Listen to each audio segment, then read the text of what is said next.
Fairly controversial. All right, it looks like that we have a quorum present. The PRB meeting will come to order. Ashley, can you please take attendance? Chair Josh McGee. Present. Keith Reiner. Here. Andrew Cable. Here. Marsha Dush. Here. Rosie Farina Strauss. Here. Stephanie Leiby. Here. Ernest Richards. Present. Fantastic. So moving on to item number 3 on our agenda, we're going to discuss and consider board administrative matters, including approval of the June 14th board meeting minutes. The chair entertains a motion to suspend the reading of the minutes. So moved. Second. The motion has been moved and seconded to suspend the reading of the minutes. Is there any discussion from the board or any corrections to the minutes as circulated? Hearing none, the chair entertains a motion to suspend the reading of the minutes. All in favor say aye. Aye. All opposed, nay. The ayes have it, and the minutes will not be read. The minutes are approved as circulated. And now moving on to item number B. We've got an outgoing board member that we're going to recognize today, Mr. Massengale. We have a wonderful plaque here for Mr. Massengale, and I didn't realize, Judge Cable pointed this out to me, I didn't realize that you'd been on the Pension Review Board for 10 years now, and for a couple of those as the vice chair. We really want to thank you for your service. You've been around and seen a lot of the work of this board, and I'm sure have made the work of the board much better because of your service. We've got a resolution. I'm going to read that resolution now. Whereas the State Pension Review Board has been honored by the appointment of many distinguished citizens to serve terms among its members, and whereas J. Robert Massengale of Lubbock, Texas was appointed as a member of the State Pension Review Board by Governor Rick Perry on June 19, 2008, and whereas Mr. Massengale ensured that the mandated duties of the pension of the board be carried out through his contributions on the legislative and education and research committees, and also serving as vice chair of the board in 2014. And whereas the members of the board believe that Mr. Massengale's loyalty and outstanding service to the board, public employees, and citizens of Texas deserve special recognition, now therefore be it resolved, the board extends deepest gratitude and appreciation to J. Robert Massengale for his devoted service and exemplary leadership, and wish him the very best for the future. Thank you, Mr. Massengale, for your service.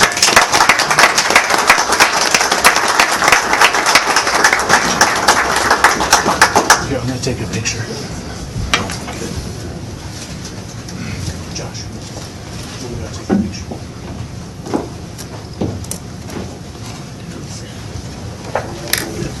Right here.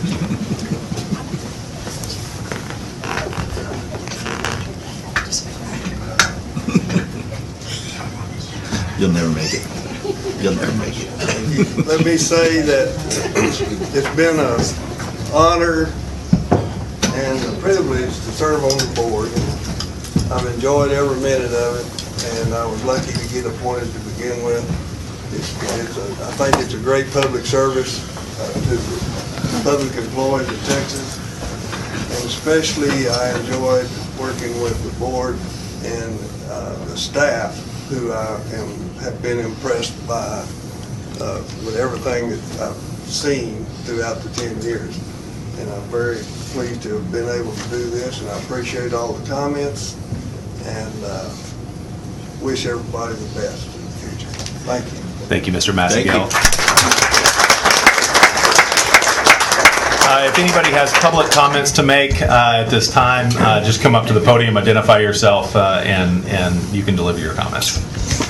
And Josh, if I could speak on behalf of the staff, please. Mr. Massengale has been an immense, has been supportive of the staff, and it's been a pleasure to have worked with him for so long, and he will be deeply missed, and we will make sure we keep in touch. But thank you so much for your service, and thank you so much for serving on our board for a decade. Thank you.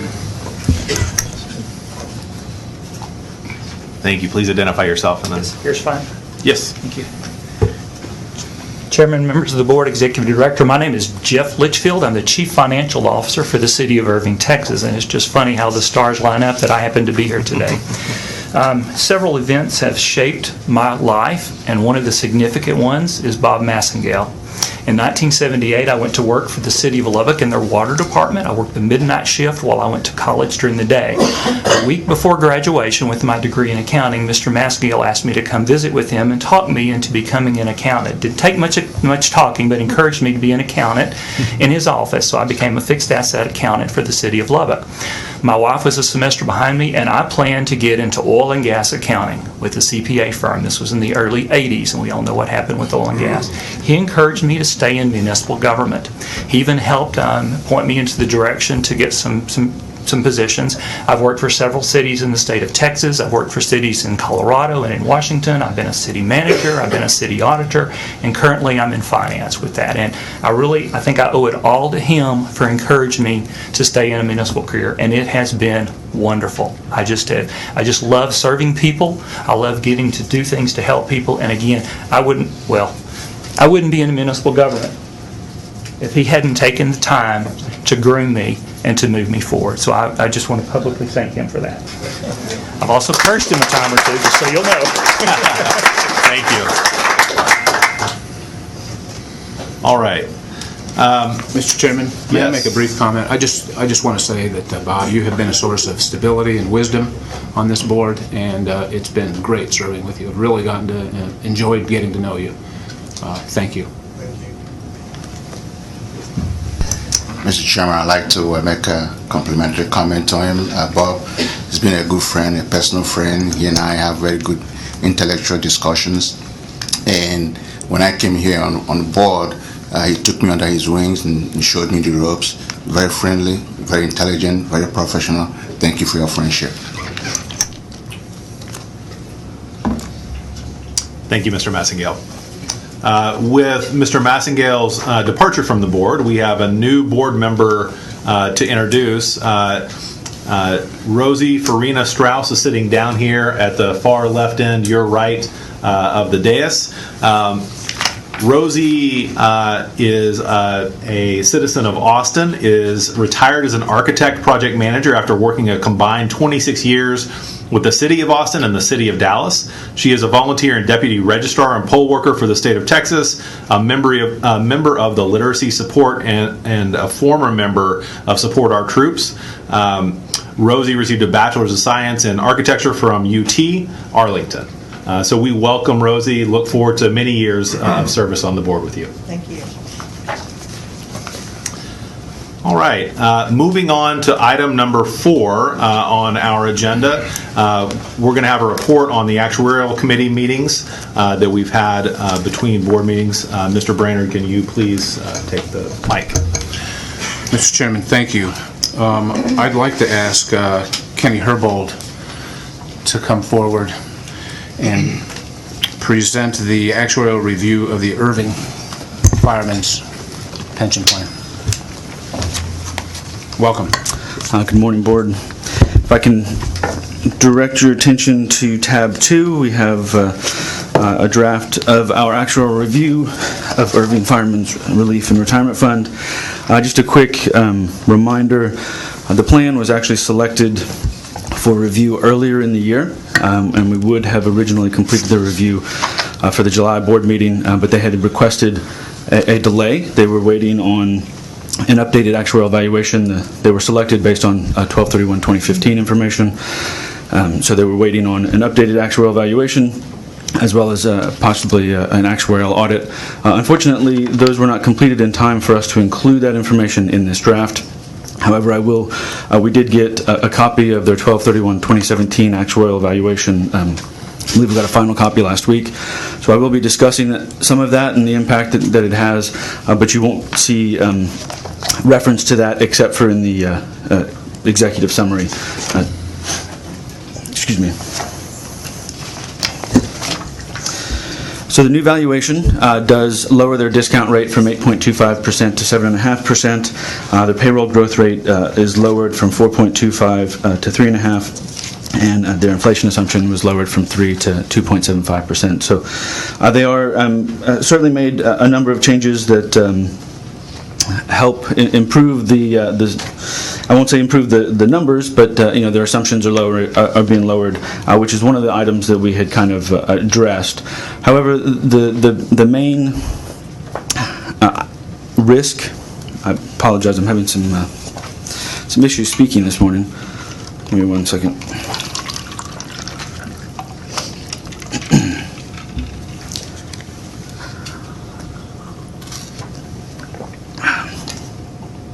Excuse me.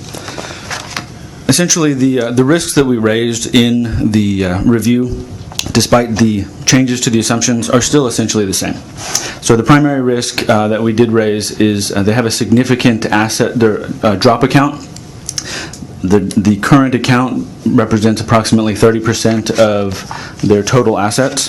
The guaranteed rate of return on the drop is tied to their valuation rate. So as of right now, people who are participating in drop and people who are currently eligible for drop get a guaranteed 6.25%, which is, as we discussed in the paper, a significant mismatch between the types of assets that they're using to back these liabilities. So obviously it's very difficult, or I would say impossible, to get an asset that backs a guaranteed 6.25% indefinitely that can be withdrawn almost immediately. They did lower their discount rate, which has an impact on the drop rate, so the guaranteed rate in the future will be 5.5%. However, it should be noted that the way the plan is written, the 6.25% applies to anybody who is currently in drop or eligible for drop right now. So that means that anybody who's I believe the eligibility requirement is 50 years of age and 20 years of service, and they have a 9-year reverse drop. So that means that someone who's 50 years old could retire in 9 years and then leave their drop account balance in the plan until age 70 and earn a guaranteed 6.25% for basically the next 20 years. And they're not required to pull their full assets out at age 70 either. It's just kind of like having a 401k plan where you're required to start taking distributions. So we raise a significant, basically we're saying that there's a significant amount of risk associated with this particular drop. There is the potential concern that the assets are not achieving that return, so they're offering a guaranteed return and they're not exceeding that rate, as well as the potential for members to pull their assets out tomorrow. So they could have, if something happens, someone could, or everybody could, excuse me. They could have a situation where a large percentage of their assets are taken out overnight. There's a small waiting period, so obviously overnight is it's not exactly overnight, but it's pretty short.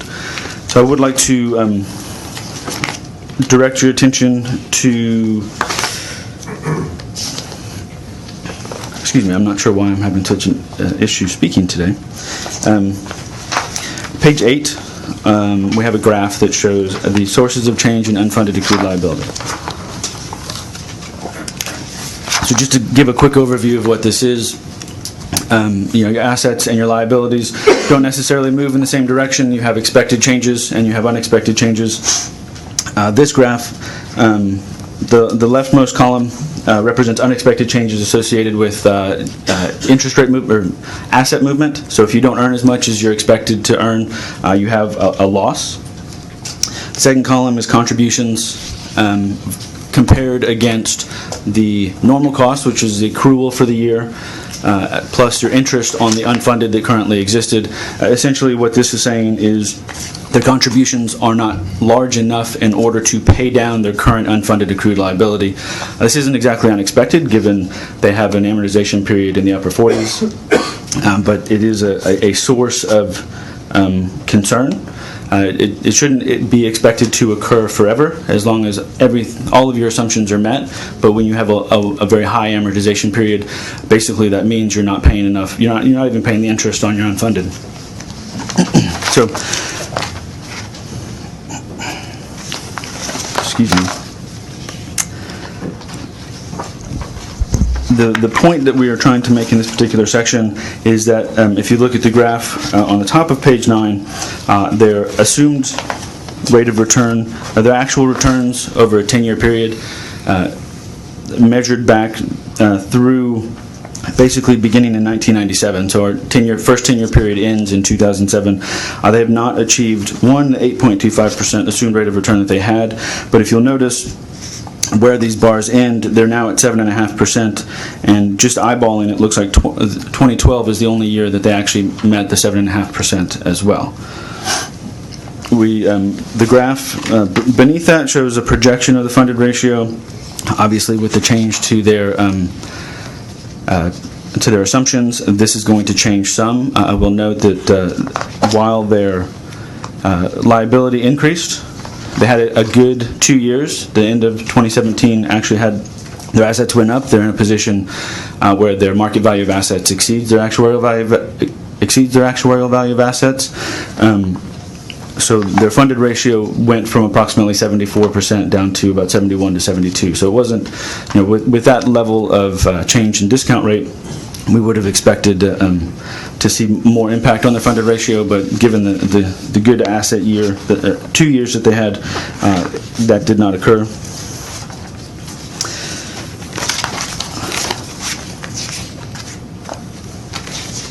I apologize, I'm not very organized in this particular presentation this morning. I'm not sure why I'm having so many issues, but that basically concludes my prepared remarks. So if you have any questions, I'd be happy to answer them. Before we invite representatives of the city and the plan to come forward, other questions for Kenny? I have one. Can you briefly summarize what changed as a result of the more recent valuation? Sure. So, again, they lowered their assumed rate of return, their payroll growth rate, and their inflation. The impact was essentially to increase their amortization period to infinity. So they're going to be subject to, they're going to need to make some additional changes because they will be subject to a revised FSRP requirement. Their funded ratio went from about 75%, and as I said, because of some good asset returns, they're down now at about 71 to 72% on the funded ratio. Thank you. I've got a question. Sure. On page 8, the graph, the third item there is from your left, the one that is $3.5 million in parentheses. It sounds to me that that's better than assumed. Is that correct? That's correct. So so in this particular case, it's showing the increase in their unfunded accrued liability. So their assumption, basically the liability did not grow as much as their assumptions would otherwise indicate. So would that be an improvement? That is an improvement, yes. It's a positive. Good. Other questions for Kenny? Sure. Thank you very much. We'd like to ask representatives of the City of Irving and the plan to please come forward and introduce yourselves.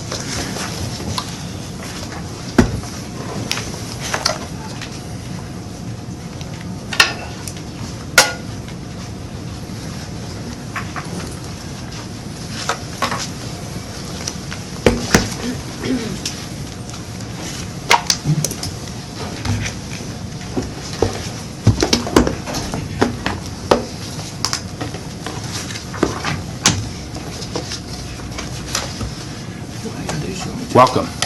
Thank you. Would you please introduce yourself? Yes. Starting with you, please. Yes, I'm John Kreider. I'm the plan expert. I'm Tony Harvey, the chairman. And again, my name is Jeff Litchfield. I'm the Chief Financial Officer for the City of Irving. I do have some notes that I'm going to use because I don't have everything memorized, and I did notice you said turn off, but I've turned off it's in airplane mode. I actually wish we could adopt that at our city. I would love to walk in the door with no cell service during the day, but I'm sure that won't happen. Again, my name is Jeff Litchfield. I am the Chief Financial Officer for the City of Irving, and as such, I serve as a member of the board of the Fireman's Relief and Retirement Fund. The way I kind of view this is it's kind of a barbell. I am the bar in the middle. I've got the Fireman's Fund on one side, and I've got the City Council and the city on the other side. So that's kind of the way I view that. I'm more of a liaison. I do try to keep up with things. I want to start this out with Besides being a chief financial officer, again, I have also been an auditor, so I understand in-depth analysis. And I know one of the auditing jokes is when the auditors walk in the door, it's "we're glad to help," and the client says, "we're glad you're here." In this case, I am glad for this report and this review, and I have thanked Michelle because I do think it provides a lot of good historical information that will help me as we move forward. I do agree with the findings of the review, and we will consider those recommendations as we were shared. And since the three main areas of risk, which are the asset liability match, governance, and the funding risk, have already been covered by Kenny, I think I'm going to skip the section where I was going to review those. Again, my background, I've been a CPA. I'm also a certified internal auditor and a certified fraud examiner. However, none of those disciplines required any training in actuarial sciences.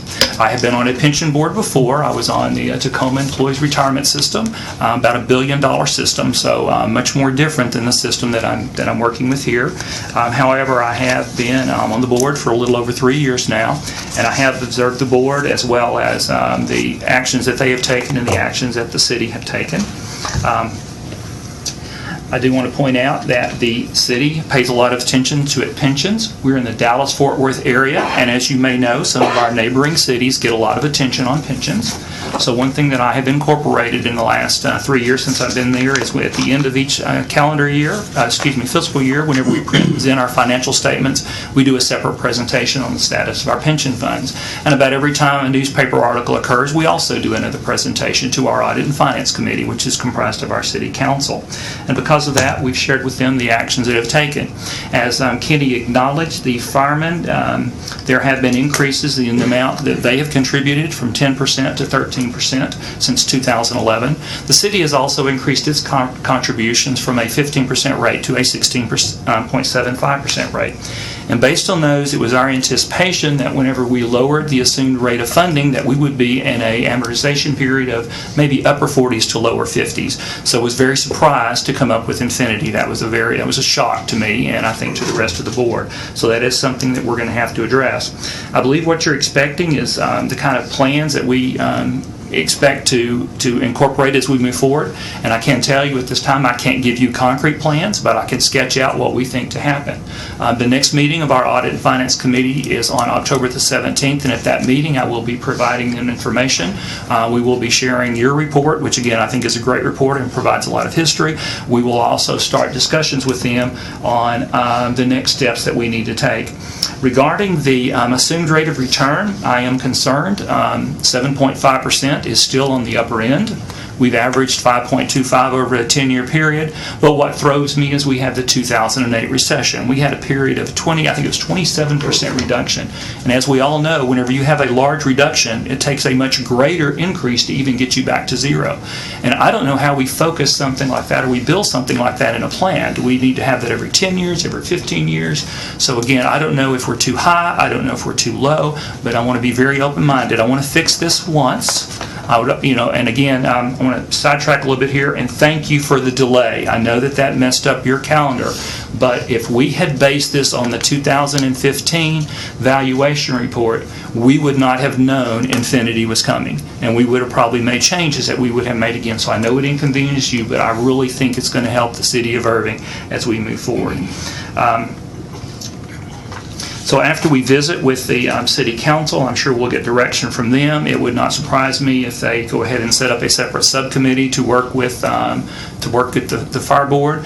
They're very supportive of the firemen in our city. In fact, we recently opened a new station and took necessary steps on both the fire side and on the water side to be able to obtain an ISO 1 rating. We're very proud of that, but we are very supportive of our firemen, so I see no hindrance from the city to be able to continue to work with them as we move forward to work it out. I am looking forward to the offer of the staff of the Pension Review Board to share information on a funding plan and a benefit plan, and so we are looking forward to that. We do know that there are other entities. For example, I'm a member of the Government Finance Officers Association. They do have materials on that, so we are looking forward to that. And in closing, we have been monitoring this for several years. It is not a surprise. You may not know this, but we are a AAA credit rated cities by both Standard & Poor's and Moody's. and that is unusual. Until this year, there were only 6 in the state of Texas. We've had ours for 31 years. There were 2 cities this year that were added, so we take our finances seriously. Both Standard and Moody's compliment the city on their financial prowess. In fact, Moody's actually states we're really a AA city, but because of the attention we pay to our finances, we have earned the AAA designation. It was very heavily questioned whenever I was interviewed for my position on my status of dealing with credit and things like that. And Standard & Poor's, we issued bonds last June, and again, because of our effort to AAA, we have significant savings in interest earnings. Even as interest rates are going up, we are continuing to see excellent interest rates as we move forward.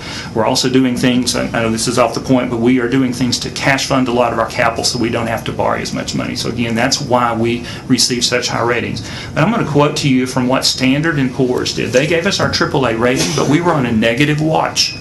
Now, it didn't impact the amount of interest that we earned, but one of their comments was contributions to the Fireman's Relief and Retirement Fund are based on biannual actual valuations. The city's net position liability as of December 31st, 2016, so it was based off the GASB, was $76.7 million, and their plan reported a 70.9% funded ratio, using an 8.25% discount rate, which is above the national average of 7.25. And again, our new valuation is based on 7.5, so it's based on above the national average.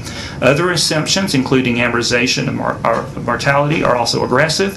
With target allocation of 13% in cash and fixed income, we believe the remaining 87% of the investments have significant exposure to market risk. In addition, the reverse deferred retirement option plan, or the DROP plan, with a 108-month window and offering the guaranteed 6.5% interest rate and early retirement eligibility, could pose a material liquidity risk in our view. So that is a shot across the bow from our credit rating agencies that this is something that we need to address. It's not something that they expected us to address in 1 year, but it is something they expected us to address. And as a side note, this past Monday I was a speaker here in Austin at the Texas Society of Certified Public Accountants Conference. My topic was taking care of what we own. And while it focused on street rehabilitation, vehicle replacement, and communication equipment, technology equipment, I can assure you that taking care of our finances, our employees, and especially their retirement systems are very high on the list of things that the city of Irving want to do. And again, there was also a S&P analysis speaking before me, and she used the city of Irving as several examples in her presentation on how we should present and report and track our financial information.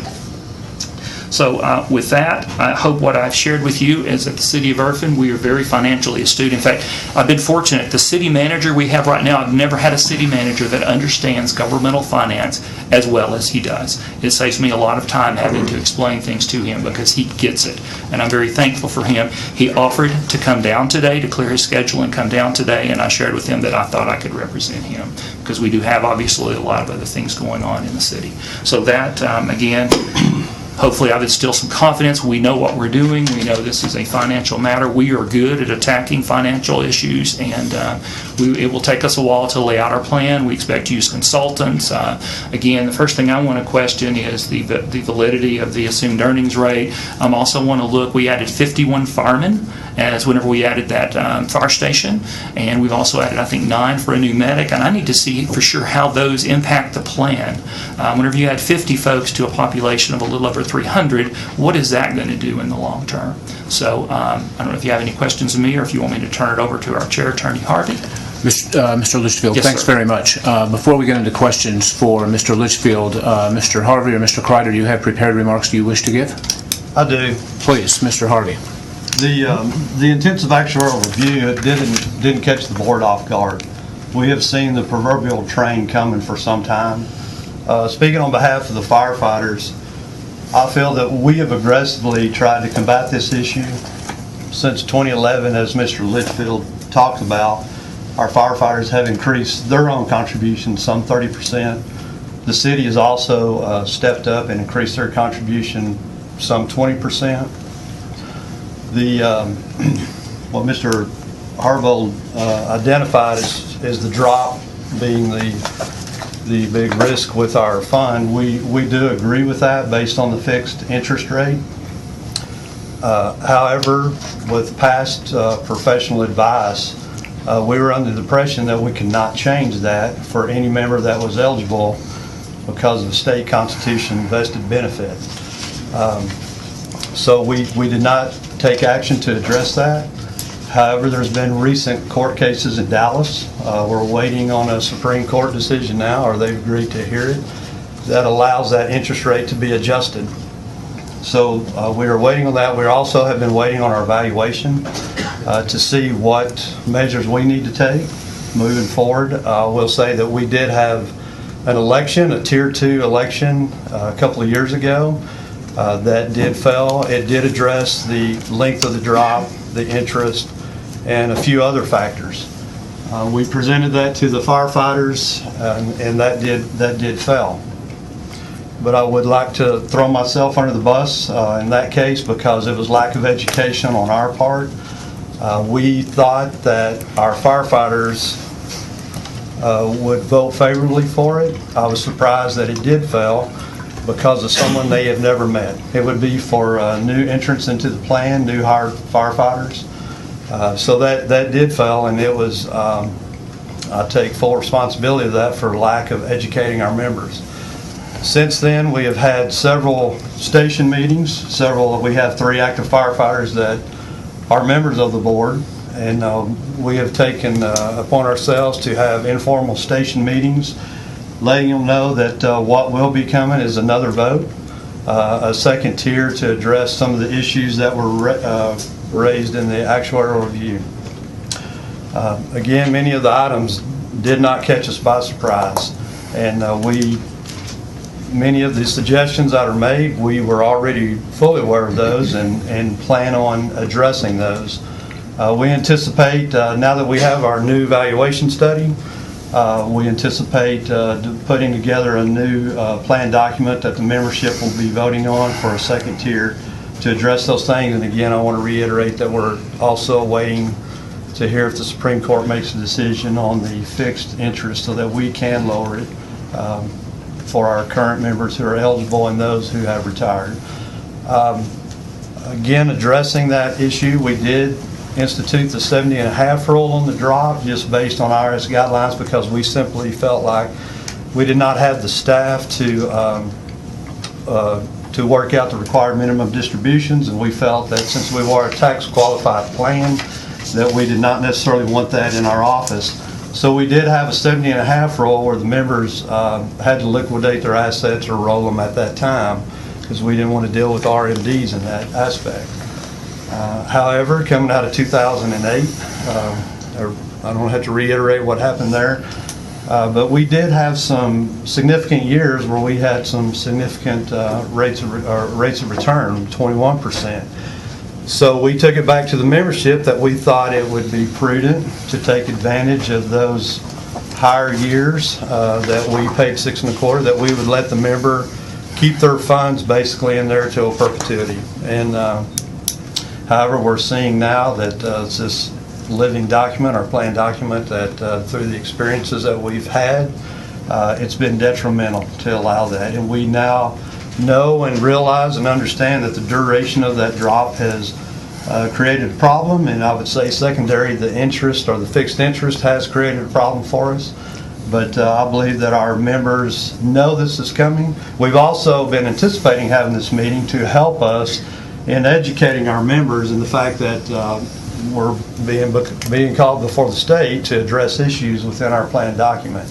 So it does help us, and we'll take the recommendations, which we'd already planned on many of those, and moving forward, it'll give us the opportunity to help educate our members. I know several of them are anticipating watching this play out that we're having here before you today, and that will help guide us in the decision-making process for developing a new plan document going forward. Thank you very much. Mr. Crider, was there anything that you would like to say?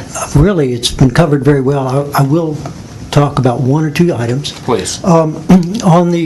Because it is a reverse drop, and the reverse drop is different than the forward drop that you saw in Dallas, which created such a problem. Every time $1 of drop is paid out, the actuarial accrued liability goes down basically by the same amount. So the unfunded actuarial accrued liability does not change, or changes very, very slightly based on the difference between the actuarial value of assets and the market value of assets. At the time that it was put in, or the reverse drop is by far the most widely used form of drop. It is in fact more of an optional form of payment. Just as many plans offer life-only benefits or some other joint and survivor percentage, the drop can be viewed as simply an optional form of payment. And the reverse drop is probably the easiest type of drop to administer. You can make it a lot easier if you didn't credit interest on that, and I think that's going to be looked at very hard. If there are other questions or issues that you'd like for me to address, I'll be more than glad to do so. Thank you very much. Questions for any members of the panel here, please? I don't have any questions. I live in Irving, and I happen to know this gentleman. The city of Irving is one of those unique cities, very deeply rooted in finance. I think the city of Irving, and I'm surprised you forget to mention this, also won the national, what's it called? Aldridge.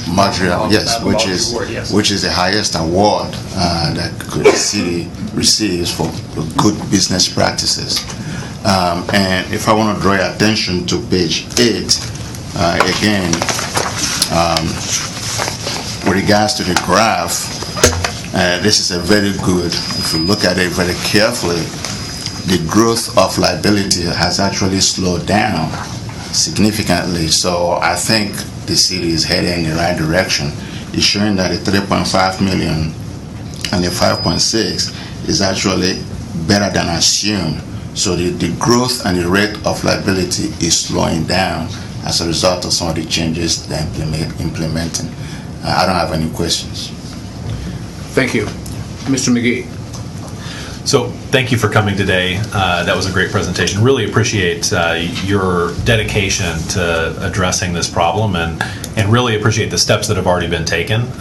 So thank you. It's great to see cities and plans working together like this and really trying to fix this problem. I also acknowledge specifically the steps that you've taken in increasing member contribution, increasing the city's contribution, lowering the rate of return, which just means that you're increasing the required contributions that go into the plan. You should think of that as funding policy. The lower that rate is, the more money goes into the plan, the more secure the benefits are. Yes, sir. And that's really important. I agree that 7.5 is still probably a little aggressive, but that was a big step coming down from 8.25 down to 7.5, and so you're going to be commended for that. Another thing that I'd like to highlight, so you guys are here because the plan is only around 70% funded. It's had some negative experience, but this is a fixable problem. If you look at the ADC rates, you're off by 2.25 to 5% max of where you probably should be. And that's a fixable problem. The longer you wait to get more money into the fund, though, the bigger that nut gets. The harder that fix is. And so I encourage you to take action as soon as possible, even if it's a small action that builds to something bigger.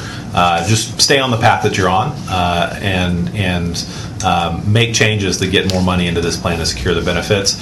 I'll also note that these drop programs are meant to fix a problem where workers want to work longer than the normal retirement age, and they have a financial penalty because they're foregoing pension years for doing that.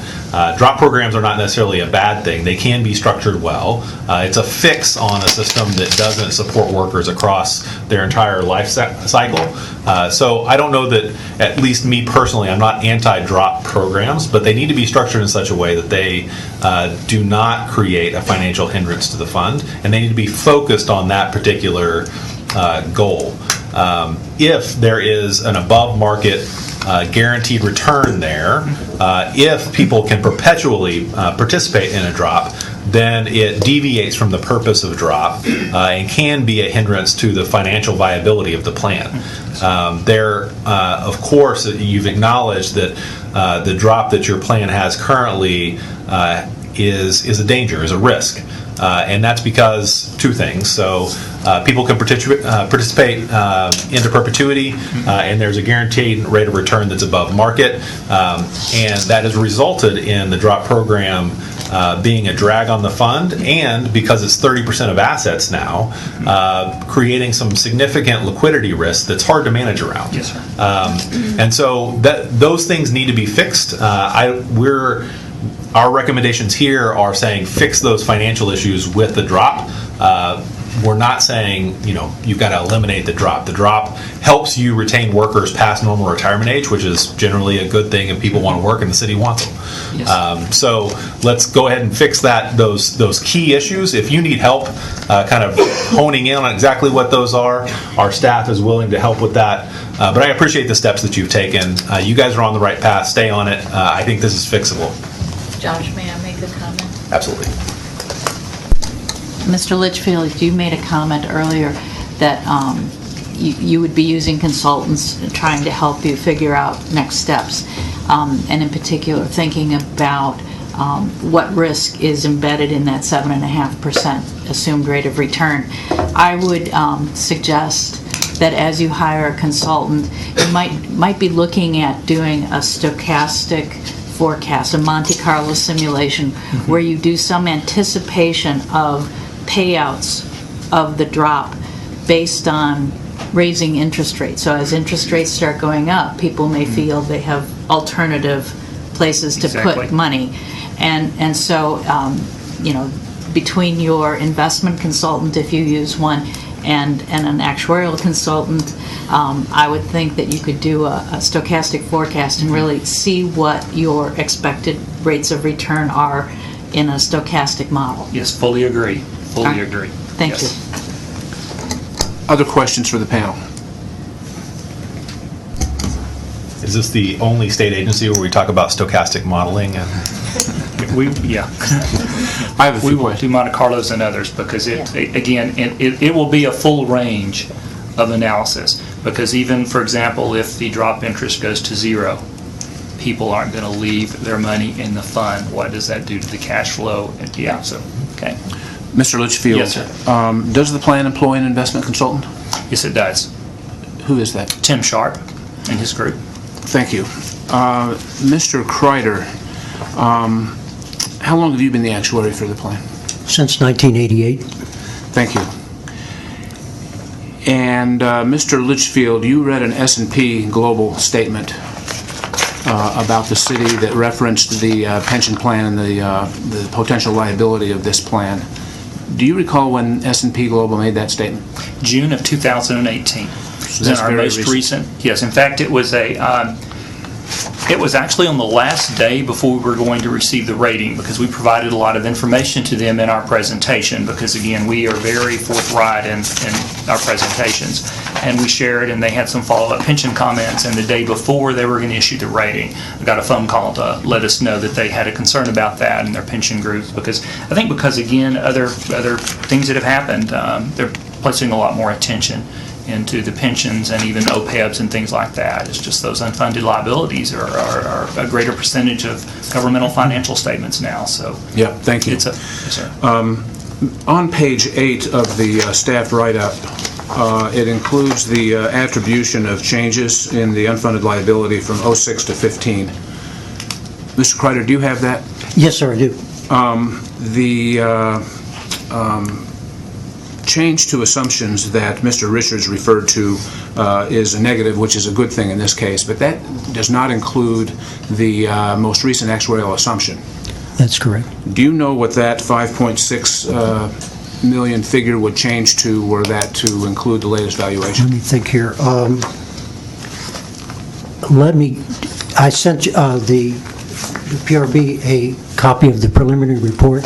With your permission, I'm going to reference the exhibit rather than try to read the fine print. Please, have at it. It's on the I would encourage you to both look at it, and Kenny can do this easily.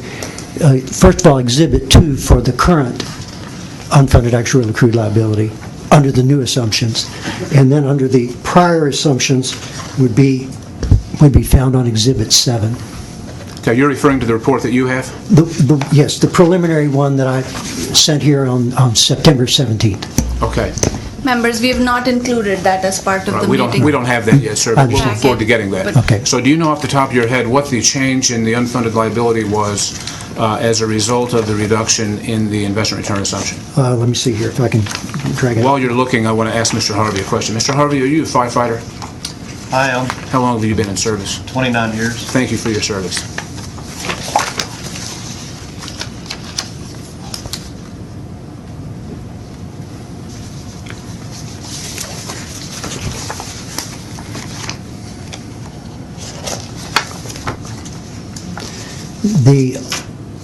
I'm going to rely on somebody else to do the math, but the unfunded actuarial accrued liability after all of the changes was $82,260,569. Before the change,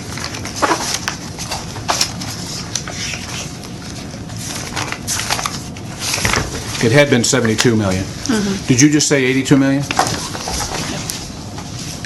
yes, sir. Yes. $82,260,569. So that negative 5 million, that improvement in the unfunded liability of 5 million would actually be an increase in the unfunded liability were we to include that. That's correct. The old before assumption changes was $65,353,755. Thank you very much. I want to repeat Josh's comments that we really appreciate the city's acknowledgement of the problem and your interest and commitment to fixing it. Thank you. We also appreciate your acknowledgement that PRB staff resources are available. I think you'll find those to be very helpful. And I'd invite any members of the board to make any last comments or questions. I'd like to add one additional thing. So looking at the appendix of our report, we've got assets and liabilities mapped out on page 18, going back to 2000. I mentioned that this is a fixable problem, but it gets harder the longer you wait. I'll draw your attention to that graph because there's a real danger of a ratcheting effect here. If you notice, so you mentioned 2008. 2008 is a big event. However, the plan was about 71% funded back in 2004 or 2006. So it was basically in the same funded percentage place before 2008. Now the unfunded liabilities have more than doubled since then because the plan and the city were not making fast enough progress closing that gap. Again, we've seen, and when I say rationing, it's gone from a gap like this to more than doubling. And again, we've gone through a bull market that is now reaching a decade. And at some point, we're going to see another recession. And we have not made headway on the unfunded liability for this plan. And so you can see it go up by another kind of ballooning of a third, half, doubling, whatever it is. That could be a real detriment to the plan, could be a real detriment to the city finances. The longer you wait to fix this problem, the harder it gets because we're going to have the next recession. So that graph is very illustrative of that point. I'd also like to mention something that Mr. Brainerd raised, and that is investment consultants and fees. If I'm not mistaken, we had Mr. Sharp before our actuarial committee. We raised concerns about fees, in particular for plans that Mr. Sharp was providing services for. I would encourage you to look into fees.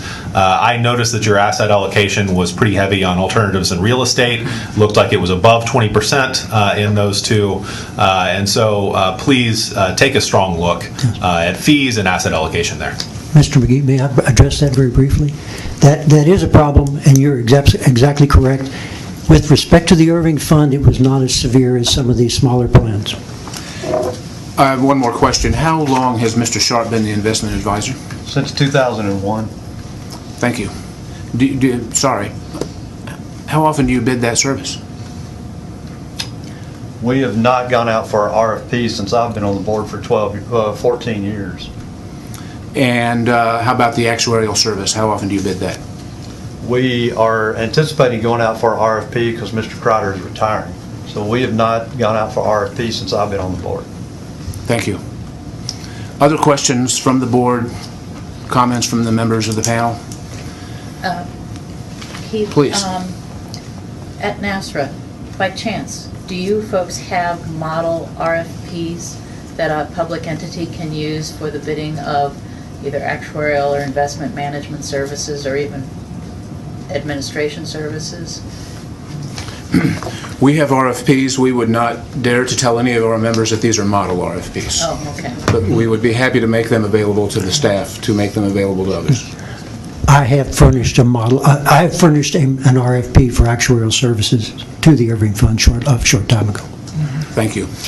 And as a side note, we also have another fund, our Supplemental Benefit Plan Fund, and we have recently gone out for RFP for consultant services and are in the process of interviewing consultants right now. So we do have a RFP for that one that has been vetted by our city attorney's office, and we will share that obviously with the fire board. Great. And sir, I have a question for Mr. Brennan.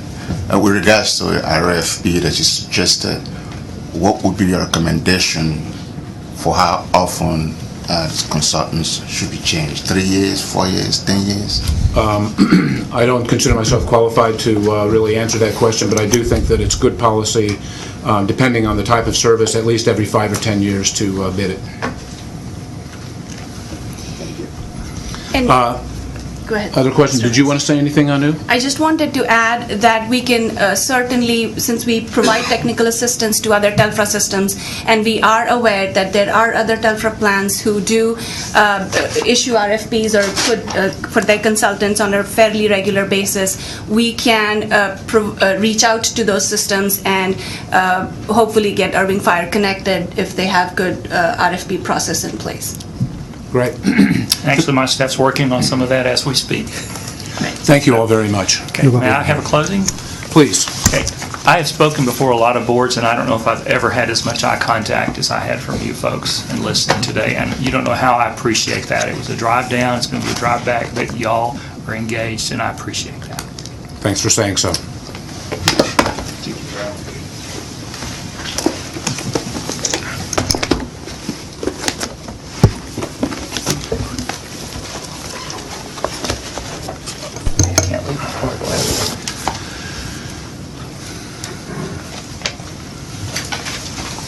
I'd like to invite Kenny to come back up and review the work the Actuarial Committee has done recently, particularly with respect to intensive reviews of the Longview and Orange firefighters' pension plans. Kenny?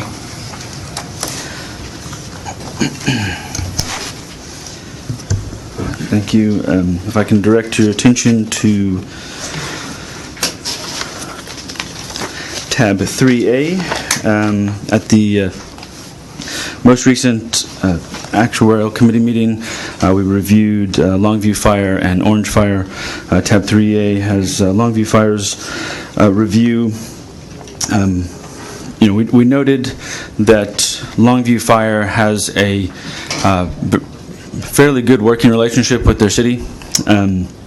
They implemented a plan beginning in 2012 to address potential issues that they had. They have a number of increase in contributions. They've implemented a second tier of benefits. They've made changes to their asset allocation and to their investment approach. But despite all of that, they do have a number of concerns that were raised. Primarily, excuse me. We noted that their funded ratio had continued to decline, and also, if you look at page 4, it's a similar graph to what we just discussed with Irving that shows the sources of change in unfunded accrued liability over. This is a not 10 valuations, but about approximately a 12-year period. It's the most recent set of valuations that we had. One of the things that sticks out the most in this particular graph is the liability experience. So they had a number of consistent losses on their accrued liability, which is rather unusual. If you look at Irving, it's relatively close to zero, and that's what you typically expect. You have gains in one year, losses in another, and ultimately they smooth themselves out. So we brought that to their attention and had a conversation about that.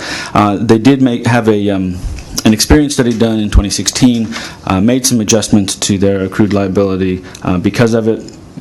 Their actuary correctly pointed out that the present value future benefits did go up. So just as a quick note to the committee members, we made a couple of edits based on our conversation with their actuary and the discussion post-meeting to this particular section to discuss what had occurred. But you will notice there's a new graph on page 5 that indicates a good portion of that loss occurred in 2007, 2009. Those are rather unusual losses. So we did encourage them to keep a closer eye on what happens going forward, and to definitely they should consider taking a look and seeing what might have occurred and caused those losses, just to get a better idea of how their population is changing. We did, the committee members had asked for some additional information. The system itself asked to work closely with us to make some additional changes, so we have made some clarifying changes to the report. And we've made a couple of technical changes, including the one that I just discussed. One of the questions that the committee members asked was about their assumed rate of return, about their capital market assumptions. So we have produced a graph that is at the very back of behind this tab, so it's the last page, right before 3B. Basically what this is the assumed rate of return using various capital market assumptions. So when an actuary is developing the assumed rate of return for an actuarial evaluation, they are supposed to be looking a forward-looking basis. So there are a number of firms that produce expectations of asset classes, and what we did, so Irving Fire's current investment policy statement, their asset allocation is essentially a split between equity and fixed income. So there isn't a lot of detail to go off on that basis. So what we did is we took their actual asset allocation right now, which is what RHI is, the Irving's investment fund, and this is what they are producing for their real return and inflation assumption. So their nominal return right now that they say they're expecting over the next 10 years is 9.1%, given their current asset allocation. So we took those funds. On view. What page are you on? I'm sorry, the very last page behind 3A. There's a pink divider, and there's a. Looks like this. Yep. Thank you. Actually, that makes it easier for me to look at it. So RHI is Longview's investment advisor, and they had indicated at the committee meeting that they had fairly high expectations for the assets. Marcia correctly pointed out that it is taking into account their specific funds that they're currently invested in. So that takes into account any potential alpha that that particular investment might be earning. The actuarial standards of practice indicate that you should primarily be looking at asset classes.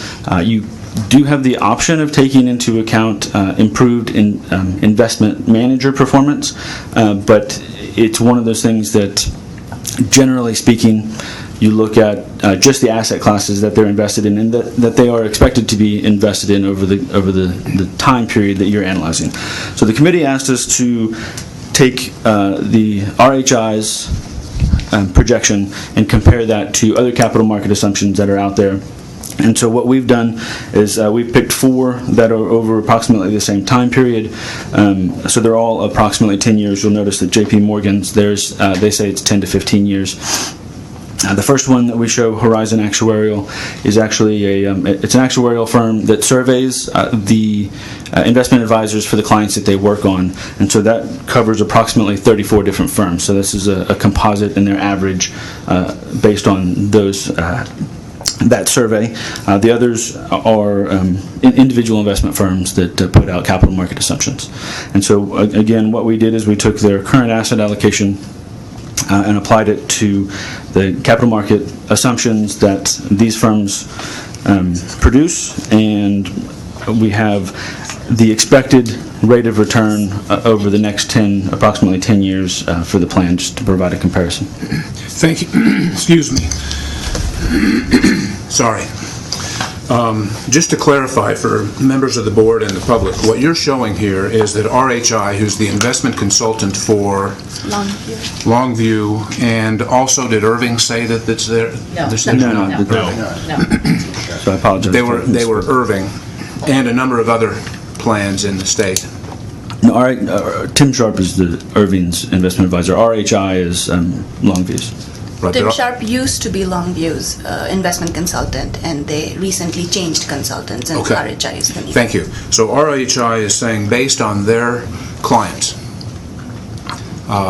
in Texas, their projected 10-year investment return is a little north of 9%. No, so actually the analysis, my understanding of the analysis that was provided by RHI, they look at the exact funds that Longview is invested in, and they do a 10-year trailing analysis of basically look at the expected rate of return over the average rate of return over the past 10 years and the standard deviation, and those are the assumed rates that they use for that particular investment. So RHI is taking historical returns over the last 10 years and they're projecting them over the next 10 years, and that's how they're arriving at the 9%? That is my understanding of what we received. Thank you. May I? And again, if you go to the actuarial standards of practice, past performance is certainly a data point that an actuary should review when setting the assumption. But it really says that if you're doing statistical analysis to project and forecast what is a forward-looking, you look at capital markets at a point in time. And so while it is pertinent to look at the 10-year trailing, it's really important to look at a respected capital market forecast in setting your assumed rate of return. Another question. Has RHI provided the detail behind this to identify how they got to the 9%? Because I don't know of a diversified portfolio that gets to 9% over the last 10 years. I think a typical portfolio return over the last 10 years is maybe about 7% at best. They do have the detail by the mutual fund, yes. Okay, would you be nice enough to provide that with the board members later on? We can do that, yes. Thank you.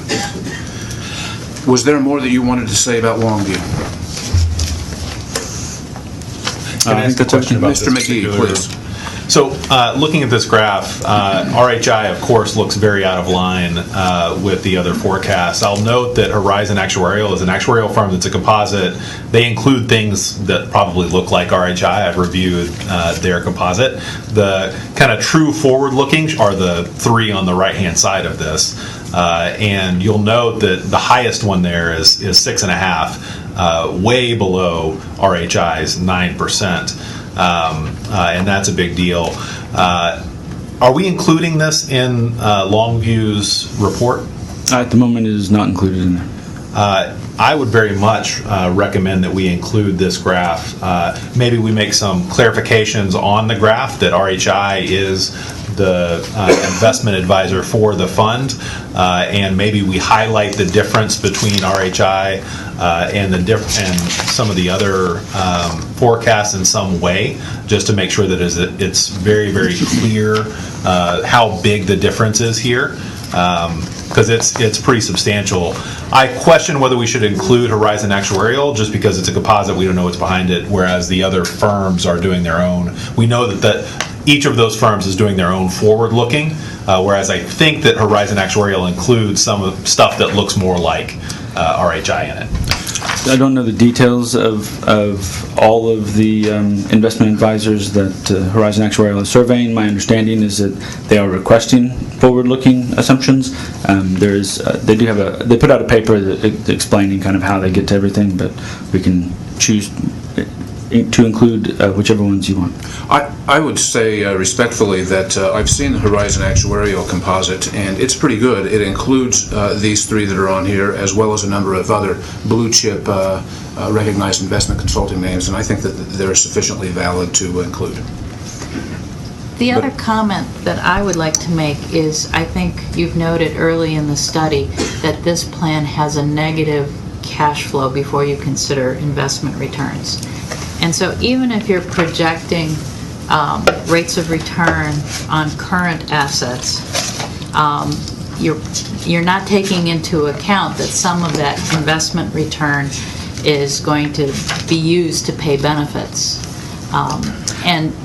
or some turnover in assets is going to be used to pay benefits. So if you have a bad year early on, when you have negative cash flow, it really does affect your rates of return over the long period. Absolutely. This is a simple approach Right. to looking at this. It also doesn't take into account the fact that they have stated, Longview has stated that they are reducing their exposure to alternative assets. So a more sophisticated analysis would certainly do some sort of projection that takes into account the timing of cash flows, as well as a changing asset allocation over the next 10 to 30 years. So it could potentially result in even lower numbers. Anu, let's take just Longview for now. Have they taken any action based on our report? To my understanding, they have not. However, they were before the committee and they are very much aware of the concerns. We did work with the fund closely to make some of the suggested edits they had provided to us, and they understand the concerns that the board has raised with regards to their fund. Great, thank you. Anything else on Longview before we move on to... Yeah, I just have a quick question. Mr. Richards. Yeah, so the expected rate of return summary, JP Morgan, for example, is a global firm. Are they looking only within the U.S. or is this outside the U.S. as well? So what this does is it takes the actual asset allocation. So we are JP Morgan, and all of these basically they say, global emerging market equities are expected to earn this, and U.S. equities or U.S. debt or corporate credit are expected to earn such and such. And so we apply those rates to the specific asset class as a percentage of total assets, and we come up with a total number for the What fund. is the next one? It's State Street Global Associates. Okay. Yeah. Thank you. I would add that if you look at the 20 to 30-year numbers for these same organizations, they're higher than this. People are more bearish over the shorter term. The longer term, people feel like markets will return to norm. Any other comments on Longview? Josh? Okay. Want to move on to Orange? Okay. So if I can direct your attention to tab 3B.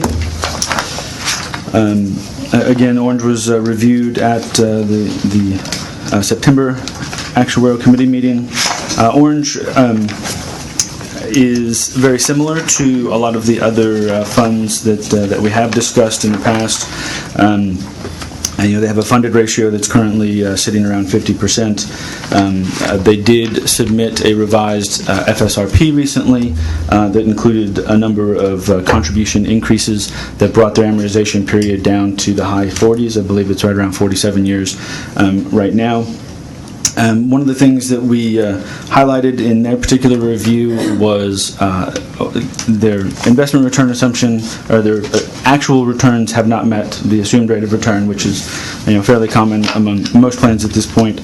But they had one of the highest expense ratios that we have seen, especially they had the highest in their peer group, which includes a number of small plans that are essentially $15 million in assets or below. So one of the things I think was noted earlier that we suggested that they take a closer look at their investment consultant fees and do a peer group analysis to see if they're paying more than their peers are. Questions about Orange? only thing I will say, so we talked about a particular investment advisor earlier. We were talking about Irving.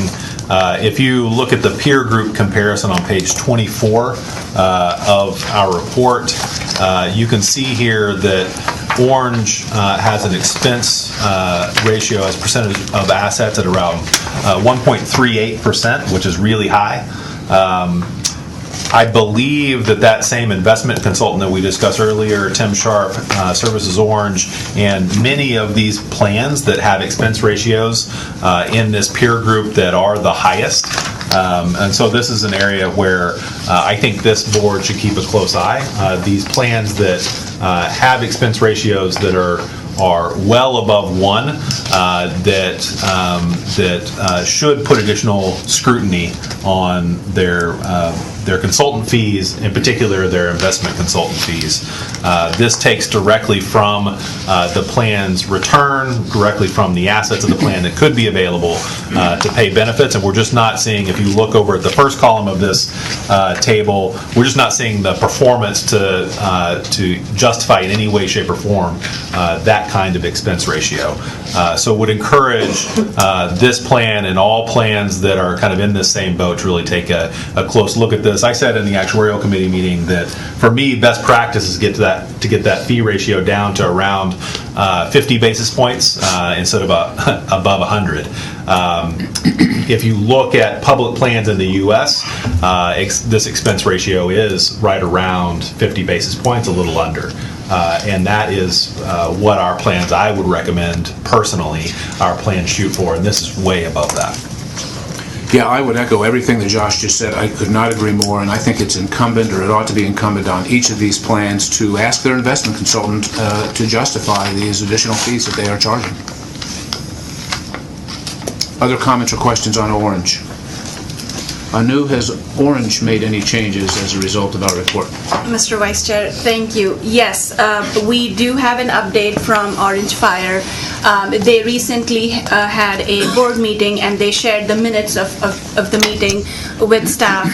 And I'm happy to report at that board meeting, the fund, the pension board discussed the recommendations included in the intensive review for them, and they have laid out concrete action plan to address and try to implement some of those recommendations, and they have been interacting with us closely for any future technical assistance that we may be able to provide to them, but they have of course expressed clear interest to make sure that they take these recommendations seriously and moving forward make necessary changes, including reviewing the consultants that they hired. That is great news. Glad to hear that. So with that, Mr. Chairman, that is the end of the Actuarial Committee's work. These plans that we've looked at today represent the 5th, 6th, and 7th plans that we've conducted an actuarial review of, and we would, the Actuarial Committee would recommend that the full board consider adopting for publication all of those into the agency's 2018 biennial report. Can I just make a quick comment on the letter from Orange County dated September 6th, and it said, Texas Pension Review Board, dear SARS. I think that's more than we're mixed here already. Instead of just wanted to point that out. On behalf of the female members of the board, we appreciate the note. Thank you. The observation. All right. Thank you, Keith. That was great. Thank you, Kenny. The chair entertains a motion to adopt all 7 intensive actuarial reviews for publication in the agency's 2018 biennial report, incorporating changes agreed upon by the board and any technical changes to the Irving, Longview, and Fire Orange reviews that we discussed today. So moved. Motion has been made and seconded to adopt all 7 intensive actuarial reviews for publication in the agency's 2018 biennial report, incorporating changes agreed upon by the board and any technical changes to the Irving, Longview, and Orange reviews. Is there any additional discussion? If not, the motion is to adopt all 7 intensive actuarial reviews for publication in the agency's 2018 biennial report, incorporating changes agreed upon by the board and any technical changes to the Irving, Longview, and Orange reviews. All in favor say aye. Aye. All opposed say nay. The ayes have it. The reviews are adopted. But, Mr. McGee, I just want to commend the staff for their work on these intensive actuarial reviews. I think that we have been as intensive in providing these intensive reviews as this agency has ever been. And we've developed a really strong template. And I think the staff's knowledge and understanding of these issues is excellent. And I think it's really easy to see how the situation is improving among these plans as a result of these reviews, and it's a credit to Anu and Michelle and Kenny and your staffs. Thank you very much. Fantastic. And sorry, Kenny is still there for the actuarial evaluation report, which is behind tab 4. Can I add one last thing on Please. that? So I would echo your support for staff. I would also say that the reaction that we're getting from plans and their sponsors has been fantastic as well. We have lots of participation from the plans and their sponsors, lots of interaction with the Pension Review Board staff, and I think that collaboration, that spirit of working together is really improving the situation, and I'm excited to see that. And I think even since we started these intensive reviews, that the amount of collaboration and the ability to work together has just gotten better and better, and I look forward to see where that goes. Thank you, Mr. Chairman. And I would like to add here, we have been trying to follow up with the systems that we have reviewed so far, so they can provide any additional input that they would like staff to be included in the biennial report and or to pass on to the legislature next session. And we have heard from some of these systems essentially to the effect of that they're viewing these reviews positively, and that these reviews have helped them some to start collaborating with their sponsors in addressing some of the challenges highlighted in the reviews. All right, Kenny, ready to proceed with the evaluation report, please? Okay, so if you look behind tab 4B, we have our actuarial evaluation reports. I think that there isn't significant changes since the last board meeting. You know, the assumed rates of return continue to come down, so we can see that at the very bottom between the prior effective date and the current effective date. The same goes for the funded ratio. It improved slightly, didn't increase significantly. The dollar amount of the unfunded accrued liability certainly did go up, but again, the funded ratio is improving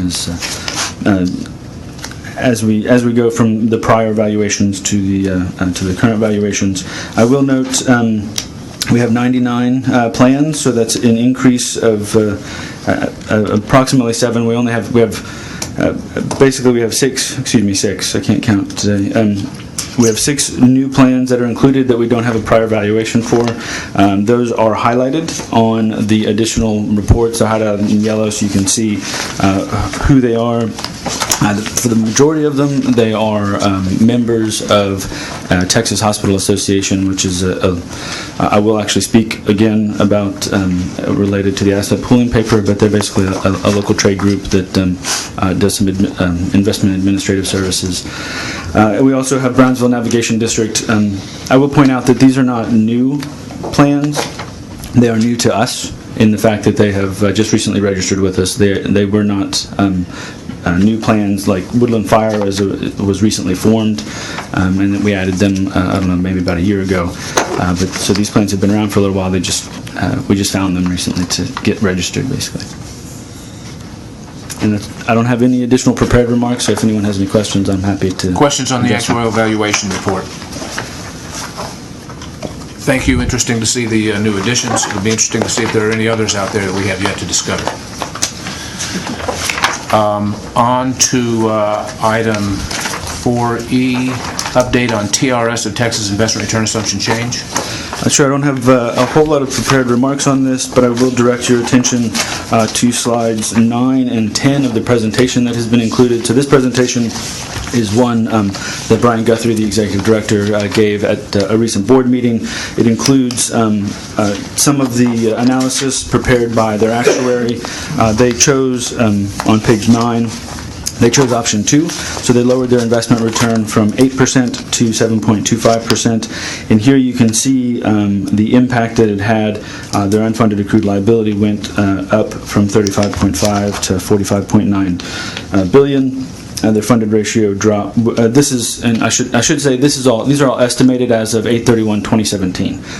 So we will be getting a new valuation as of 8/31/2018 in the next couple of months, which will reflect the new assumptions. In order to maintain or in order to have a 30-year 30-year amortization period, they would need to increase the current contribution by 1.82%. Alternatively, they could have an immediate lump sum contribution of approximately $786 million. One other item I wanted to note see if I can find the number here. I thought I had it. They have requested, it's $786 million per year, so it's not, they've requested an additional $1.4 billion in a special item request in their legislative appropriations. Thank you. I would bring to the board's attention page 6 behind tab 5, which is a slide provided by the TRS, and on there they are showing the expected return from their consultant, Aon, which is a global investment and benefits consultant. They are showing a 10-year projected return on a diversified portfolio of 7.14, 30-year expected return of 7.34, and a 7 to 10-year average expected return from 7 different investment firms of a little north of 7%. And this, I would note that this is specific to TRS's asset allocation, so it's based on how their assets are invested, so it doesn't necessarily apply directly to any other plans, but certainly it's going to be. They've got a larger allocation to alternatives, and they would be, based on that, they would be higher than most. Quite possibly, yes. Questions on the TRS of Texas information? Two things about TRS that are worth mentioning. One, TRS accounts for more than half of the money and the people in the state in terms of public pension plans, and so they are the 800-pound gorilla. And it's worth watching what they do. They have very sophisticated, knowledgeable investment people, both on staff, and they have the resources to hire on a consulting basis, very good resources, and I think that watching them and what they do is worth noting. And also, it's notable that they dropped their return assumption by 75 basis points, which is extraordinary. You typically see 25, maybe 50 basis point drops, and dropping it by 75 basis points is unusual. Comments or questions, Josh? On the amortization period, so in the past, TRS has reported an open amortization period. Would that be the same for the recommended increase of 1.82%? That would keep them in an open 30? Yeah, so they're a fixed rate contribution plan, so they recalculate their amortization period every single year, and in order to make improvements to the benefits, they are required to have a amortization period of 31 years or less as of the valuation date. So I would say that if you're doing this at a point in time and you're doing a calculation, a closed amortization and an open amortization are going to give you the exact same answer. If you're looking over a period of time, that's when the concept of an open amortization period matters. So one of the reasons we pointed out in our intensive reviews, right, is we are comparing against essentially a rolling 30-year period. So if you actually contribute on that basis, you're not ever planning to fully fund your plan. And so in this particular case, if they increase their contribution by 1.82%, kept it there, and all assumptions are met going forward, they should be fully funded in 30 years. Got it. Other questions for Kenny on TRS of Texas? Thank you very much. I would ask Anu to update us on the FSRP for the Fort Worth Employees Retirement Fund. Thank you.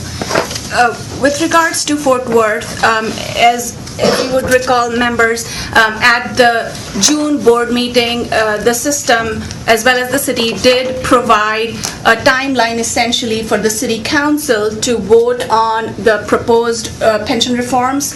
That vote was scheduled to be held on September 18th of last month. However, unfortunately, they lost a police officer who was killed in the line of duty, and because of that unfortunate event, the vote was delayed.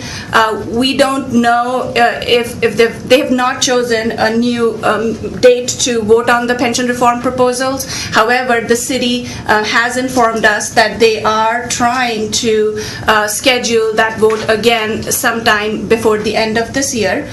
They're also fine-tuning the proposal that was presented to us at the June board meeting, essentially the resolution that was presented to us with regards to the contribution and COLA-related changes. So the city is still working with the member groups to fine-tune some of those potentially agreed upon changes before the resolution is put forth for a city council vote. That is essentially what I had with regards to Fort Worth at this point. So we've heard from Fort Worth a couple of times here, and that was an update by Anu indicating in part that they've been delayed a little bit by the tragic loss of one of their finest in the line of duty. Josh, questions? Anu, should we invite them to our January board meeting to present once they get to a point where they actually have a plan? If the members so wish to, that is certainly an option. Yeah, I agree with that. Yeah. Do we need a motion to do that, or can you just do that? We can let the system and the city know that the board has invited them to their next board meeting, which we expect to hold in January. Thank you. Any questions, other questions on Fort Worth? If not, move on to item G. I would ask Reese Freeman, PRB staff, to come forward, talk about FSRP reporting and compliance. Welcome, Mr. Freeman. Thank you.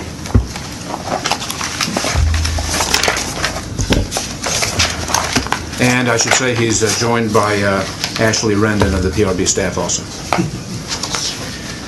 Good morning, members. I'm Reese Freeman, Financial Analyst for the Pension and Review Board. Behind tab 6A, you'll find the Funding Soundness Restoration Plan Report.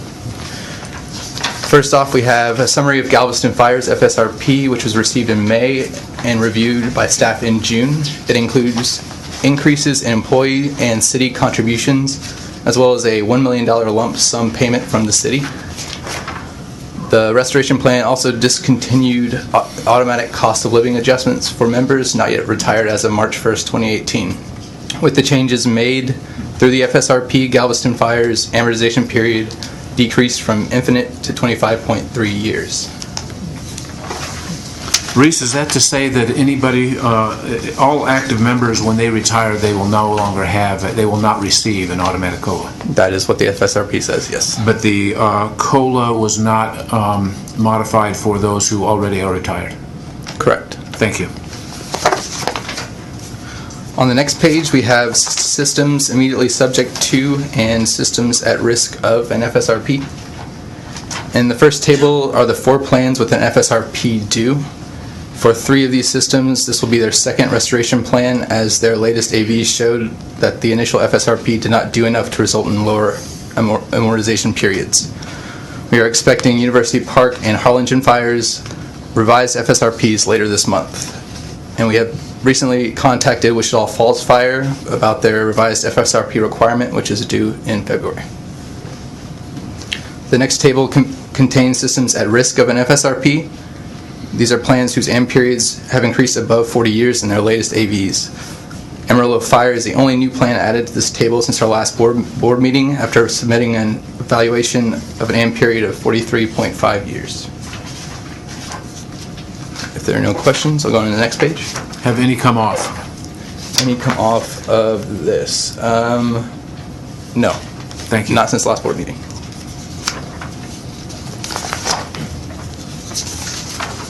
On the next page, we have the progress report on previously submitted FSRPs.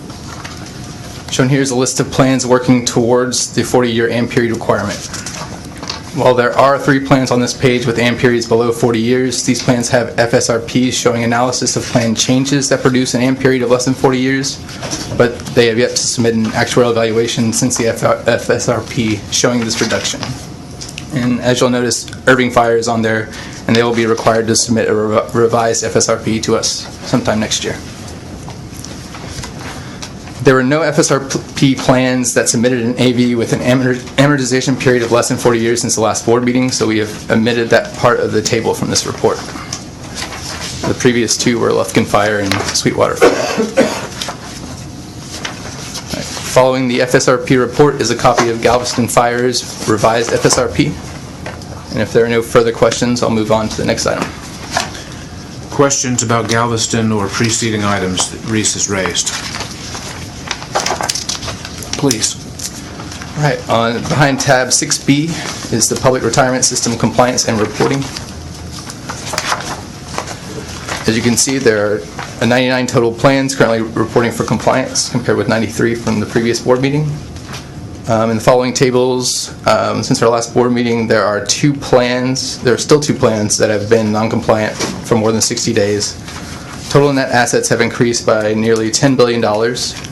And there is 1 plan with an infinite amortization period, 1 more plan with an infinite amortization period. Most of the other changes in the AM period counts were caused by the 6 newly added plans.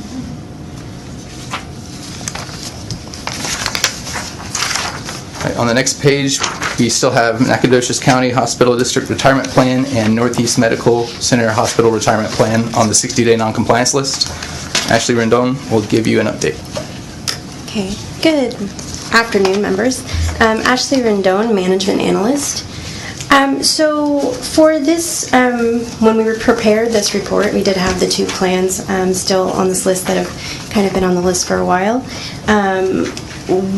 I actually spoke with the representative from Northeast Medical Center yesterday, and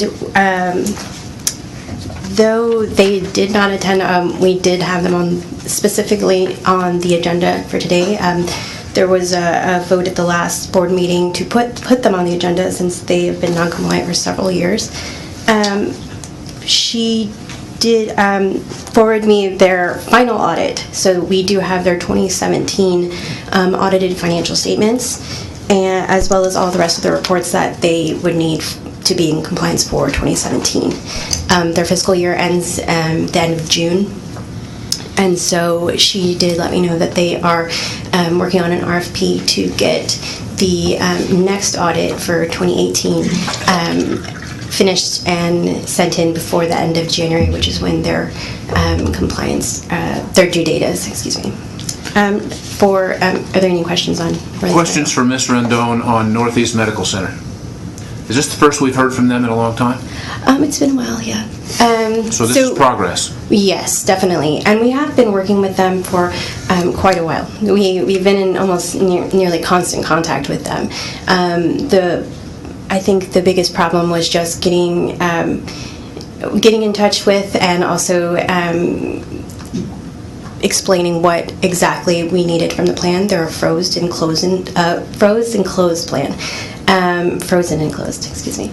And that happened, I think, in 2005. And so prior to that, they had been submitting regular actual plan audits to us. After they closed and froze their plan, they started incorporating the plan's financials within their the hospital's CAFRA, and then kind of phased out of doing that. And so once the GASB changes, and as well as the update in our statute that stated that that a sponsor audit was not acceptable as for reporting compliance, that's when we began kind of making sure that they would send us a plan audit and getting things moving for them. Great, thank you. It's nice to have a line of communication with them. Yes. Nacogdoches. Yes. Mr. Vice Chair, if I could quickly Please. add. We have received the reports yesterday. Of course, we have not had a chance to review the information yet. We did not invite the system to attend the board meeting. We thought it wasn't prudent given we've already received the reports. As well as we have been working with the system since 2014, I believe, to help them become compliant. So it's a big accomplishment. Thank you. And then, so for Nacogdoches County Hospital, Kenny mentioned the Texas Hospital Association. They were a part of that and actually just froze and left the Texas Hospital Association. They were, and so they acted as the third-party administrator for that plan. So for that, there was some miscommunication somewhere when we were talking with their administrator that they believed that Nacogdoches County, believed that the Texas Hospital Association was going to prepare their evaluation and their audit, and that did not happen. And so now, and then there's now an administrator change at Nacogdoches County Hospital. So that they're beginning their process of completing their audit. So it's going to be a little while, but they are working on it. Thank you. Questions about Nacogdoches? Thank you. Is that all? The last pages in the tab contain a breakdown of by plan of reported total net assets. And that concludes my presentation, unless there are any additional questions. Thank you very much. We'll ask Kenny to come back up to address item 4H, and this is an interim study. This is one of two interim studies the board directed staff to conduct. This first one, which is provided behind tab 7A, pertains to the feasibility of pooling assets for investment purposes for smaller pension plans in Texas. Kenny. Thank you. So in November, the board requested that we look into the feasibility of or the potential benefits associated with small plans pooling their assets. And so what we did is we took a look at the past 10 years of investment return data as well as expense ratios and split the plans into quintiles. So basically we ordered them by asset size, took the smallest 20% of plans, added all of those up, and they are slightly larger than the third quintile. And so given the potential for not everybody coming together, we felt that quintile 3 was a reasonable representation of what that might look, what a pooled assets might look like. So we chose quintile 3 as the grouping to compare against. And so the middle range is in 2016, I'm going off the top of my head, so I apologize if I'm wrong, it's about 32 million to 75 million in assets, whereas the bottom quintile probably caps out right around 10 or 15 million dollars. So what we did is we compared investment returns. We looked at nominal investment returns. We looked at investment returns above or below their assumed rate of return. We looked at investment returns on a risk-adjusted basis, which kind of the idea being you can compare nominal returns, but that doesn't take into account differences in asset allocation. So if we look at it on a risk-adjusted basis, we are adjusting for differences in investing style or the potential risk that a plan is actually taking. We also looked at differences in expense ratios, so both administrative expenses as well as investment expenses, to see if there was a significant difference between those that could have an impact on returns or a potential improvement. And so what we found was that on a risk-adjusted basis, larger plans definitely are performing better. They also, there is a significant difference between investment expenses and administrative expenses. As plan size goes up, those ratios go down. And so we found that there are certainly the potential for benefits associated with pooling assets. From that perspective, we also tried to model what that impact would look like. So if you look at page 7 and 8, the paragraph on page 7 kind of describes what's in the graph that shows up on page 8. And essentially what we did is we said, okay, if all of the small plans had actually achieved the average returns of quintile 3, what would their accumulated investment earnings look like, the additional accumulated investment earnings look like? That's what you see in the blue. We also modeled the savings that they would have gotten if they had paid the lower expense ratios. So the red kind of shows how much they would have saved over time based on the investment fees, and then I'm not quite sure what this top color is, but that represents the administrative fee savings that and what the assets would have accumulated to from the end of 2006 to the end of 2016. We also identified a couple of models that we thought were potential directions that this could go. Basically, we looked at what we labeled as investment management only and investment management and administration. So essentially, the graph that we just looked at, the investment management only model would essentially get you the bottom two pieces, the blue and the red.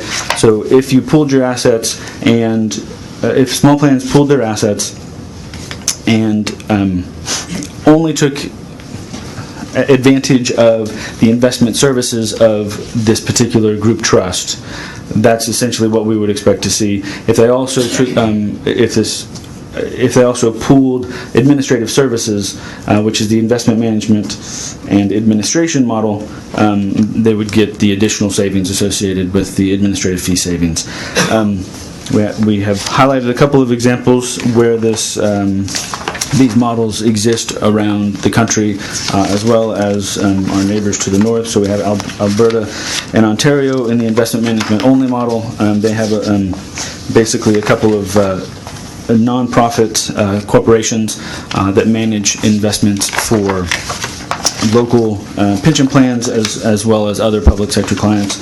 Massachusetts has a similar model where they have taken some of their statewide plans are required to participate, but then the local plans have the ability to participate, and they can essentially invest 100% of their assets in this fund, or they can take a piece and only invest a portion in this fund. But those plans maintain complete control over their administrative duties as well as governance requirements. In the administrative investment management and administration model, this is where I mentioned Texas Hospital Association earlier. They are their trade group that essentially manages. They provide a number of different services for various hospitals within Texas. One of those being, they provide investment management as well as benefit administration services.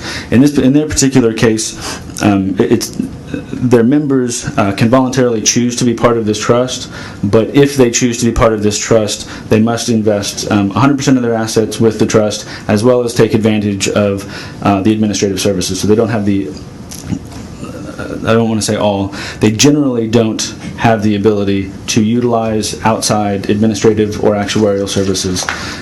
In some cases in the past, I believe they have. But so these are, I guess, two different potential approaches that could be included. We also included multiple employer plans. This one is probably it's a pretty big step beyond, because it's not just pooling assets, it's basically pooling your entire plans. Obviously, we have multiple employer plans here in Texas. Texas County and District and Texas Municipal Retirement Systems are both agent multiple employer plans, where a number of different independent employers pool all of their assets as well as participate in the pension plan that's administered by those groups. I think that's all of my prepared remarks at the moment. So I'm happy to answer any questions Thank you. that you'll have. Before I open it to questions, I would just bring the members' attention to pages 9 through 11 of the study, which lists in descending order the market value of assets held by these plans. And particularly when you get onto pages 10 and 11, the numbers get relatively small relatively quickly. And we've got a lot of small plans in this state. And remember what we were looking at a few minutes ago, which is a lot of these smaller plans spending 100 and more basis points, more than 1% a year, on investment management expenses without even addressing their administrative expenses. And on top of that, many of them have investment return assumptions of 7.5% and 8%. which they're not going to realize until you knock off the investment expenses. I think that a lot of these plans face a really tough road with regard to their investment hopes and dreams. And there may be a better way of doing things, and I think staff has pointed out a couple of the opportunities. There certainly are other opportunities. We may wish to talk with somebody at the Comptroller's office. They manage institutional assets. Other entities in the state do the same. But I think that as is shown on the chart, the colorful chart on page 8, the way we're doing it is a relatively inefficient way to do it, and I don't think anybody except certain entities who are not the retirees and not the members of these systems are well served by this model. And I would open up for questions and comments for staff. Thank you, Mr. Brainerd. And I would like to quickly add here, when staff conducted this study and looked at different modeling exercises, the place we were coming from was to illustrate and quantify the idea that there are potential savings to be realized if this idea is pursued further. So the recommendation that's included in this paper is drafted around that idea, essentially to say that this is a first step towards developing or looking into a potential governance structure and other legal requirements or issues that may arise if systems were to consider looking into this option moving forward. Do we have any sense for how many of these funds would willingly hand over their assets for someone else to invest them if they had the opportunity?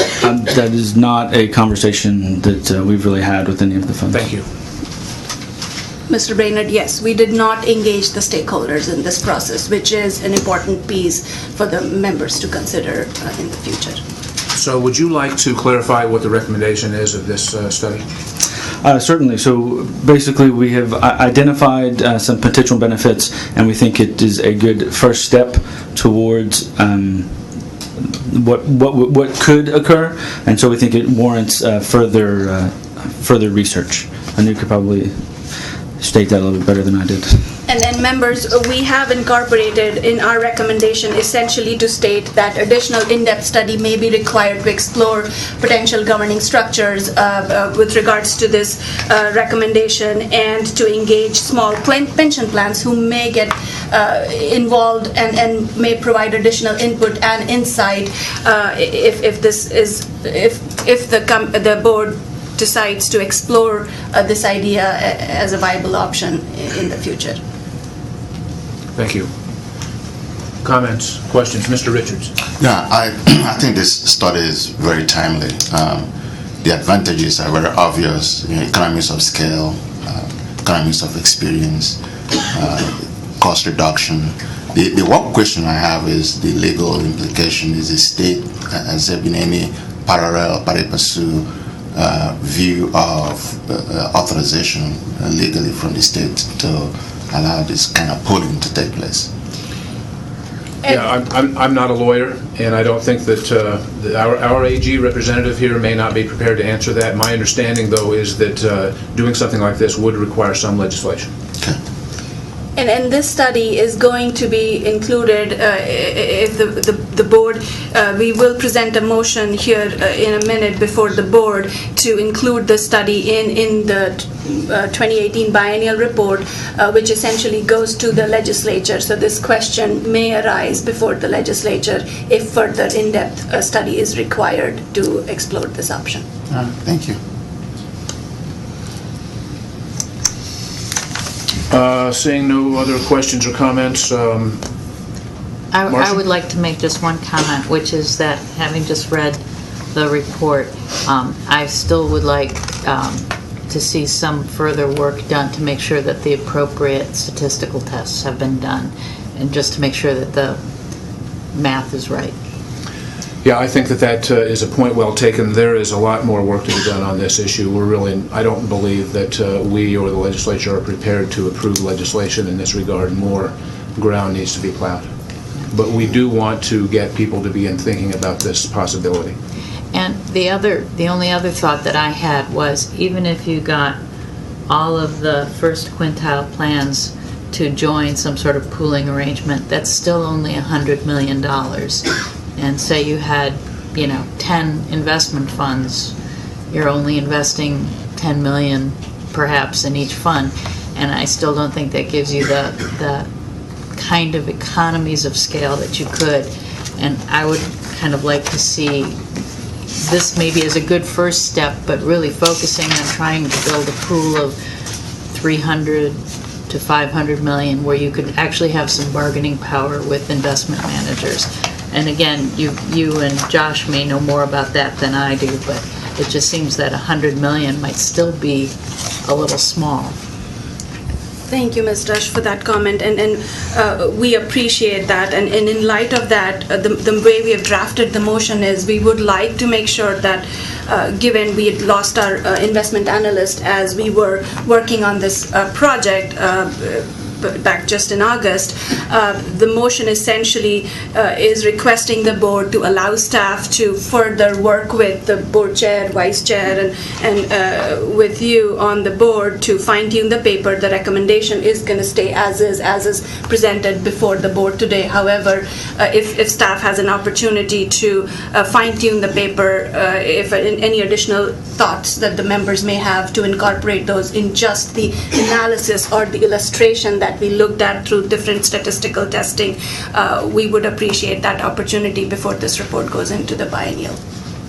Okay, I agree with that. Mr. Chairman, I would suggest that we consider the motion. The chair entertains a motion to adopt the recommendations of the interim study and direct staff to work with the board chair and vice chair to finalize the report for publication in the agency's 2018 biennial report pursuant to Government Code 801.202 and 801.203. So moved. Second. Great. The motion has been made and seconded to adopt the recommendations of the interim study and directs the staff to work with the board chair and vice chair to finalize the publication in the agency's 2018 biennial report pursuant to Government Code 801.202 and 801.203. Is there any additional discussion of this motion? Hearing none, the motion is to adopt the recommendations of the interim study and direct staff to work with the board chair and vice chair to finalize for publication in the agency's 2018 biennial report pursuant to Government Code 801.202 and 801.203. All in favor say aye. Aye. All opposed say nay. The ayes have it. The motion, the recommendation is adopted and the motion passes. Thank you. And finally, the second interim study pertains to funding policies for fixed-rate plans, and the PRB Deputy Director, Ms. Cranes, is here to discuss that. Good afternoon, Mr. Chairman and members. Michelle Cranes.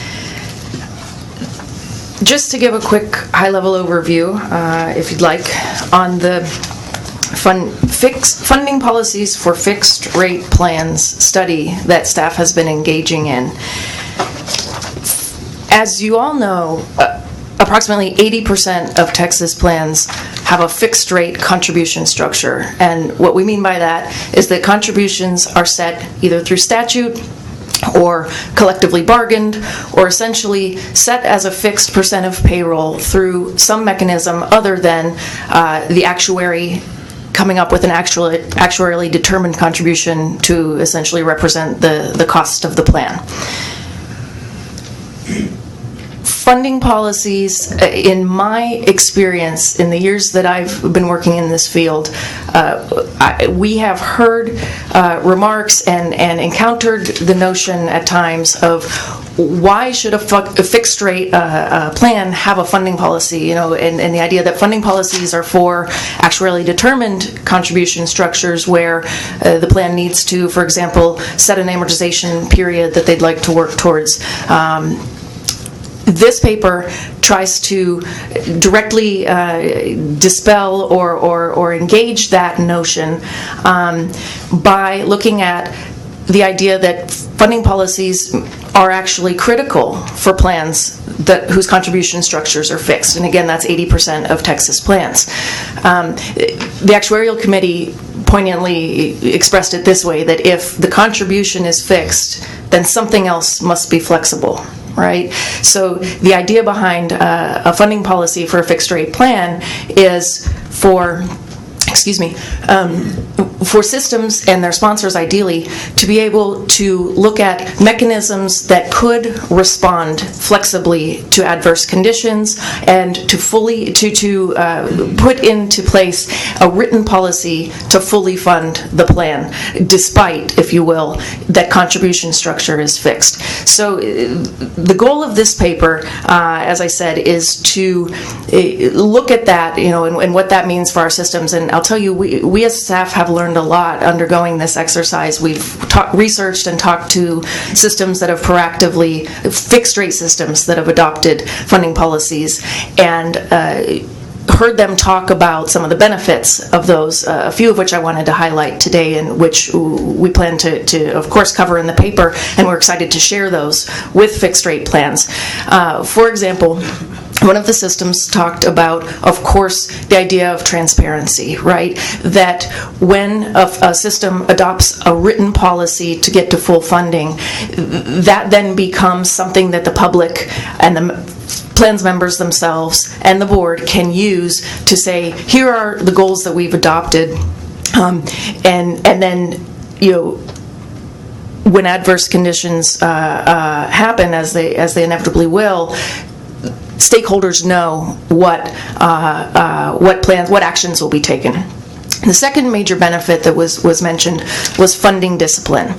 So the idea that putting goals in writing in a plan allows boards of trustees to, when members, stakeholders of all types, come, again, as they inevitably do, asking for benefit enhancements, or speaking of the merits, and explaining the cost of living adjustments, for example, haven't happened and need to.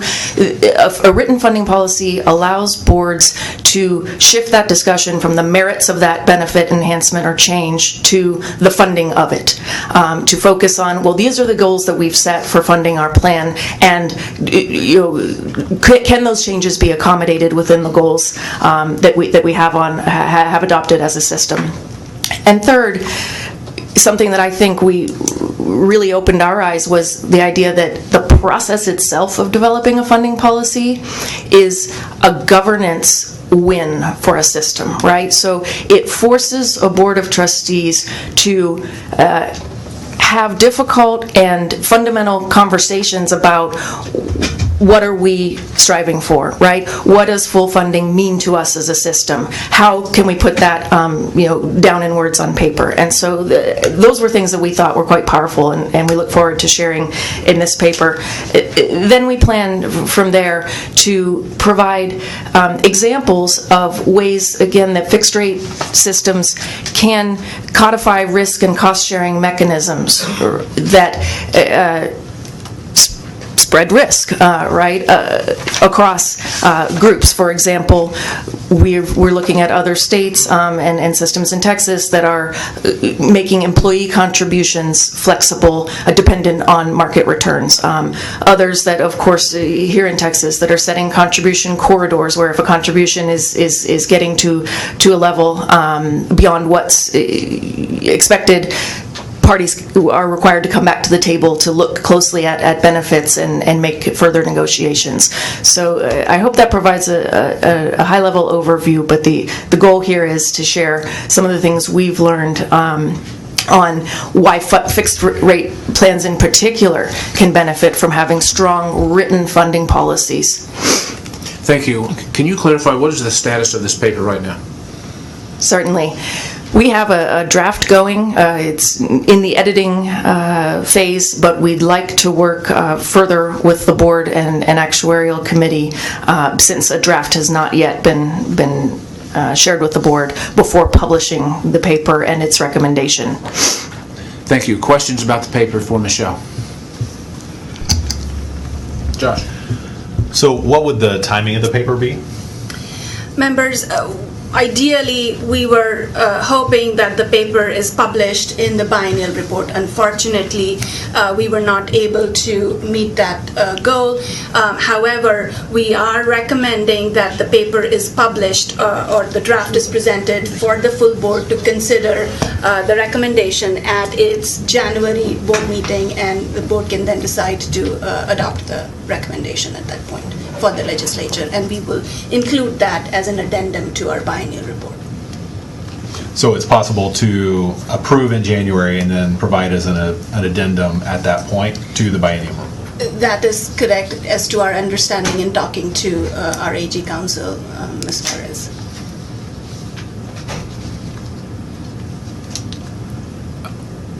Anything else you want to add, Michelle? No, thank you. It'll be a very interesting paper. Thank you. So no action required at this point? No action required at this point. Thank you. Mr. Chairman, that ends the material associated with the Actuarial Committee. And if you would indulge me, Judge Cable needed to take Mr. Richards to the airport and asked if I could introduce his item. So if it is okay with you, I'd like to ask Joey Evans and Michelle Cranes to come up and talk about the education program.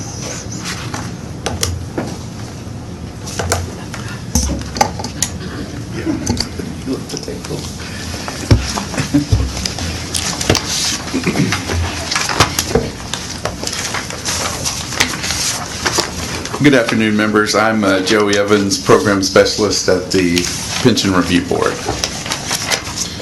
Behind tab 8, you will find the Met Compliance Report. There's not too much to report on this subject. As of the date of this report, all systems are compliant with the submission of the Met Program Form, PRB 2000. And that's pretty much all I have. If there's no questions, I know Michelle's got something to speak on copyright. Thank you, Joey. We secured copyright for our MET courses. This happened in February. We are very happy to report that and want to thank our Vice Chair for suggesting that we do so. We now know that our content is protected and that those who wish to use it must seek our permission. That copyright lasts for 95 years, and our courses online reflect it. Congratulations.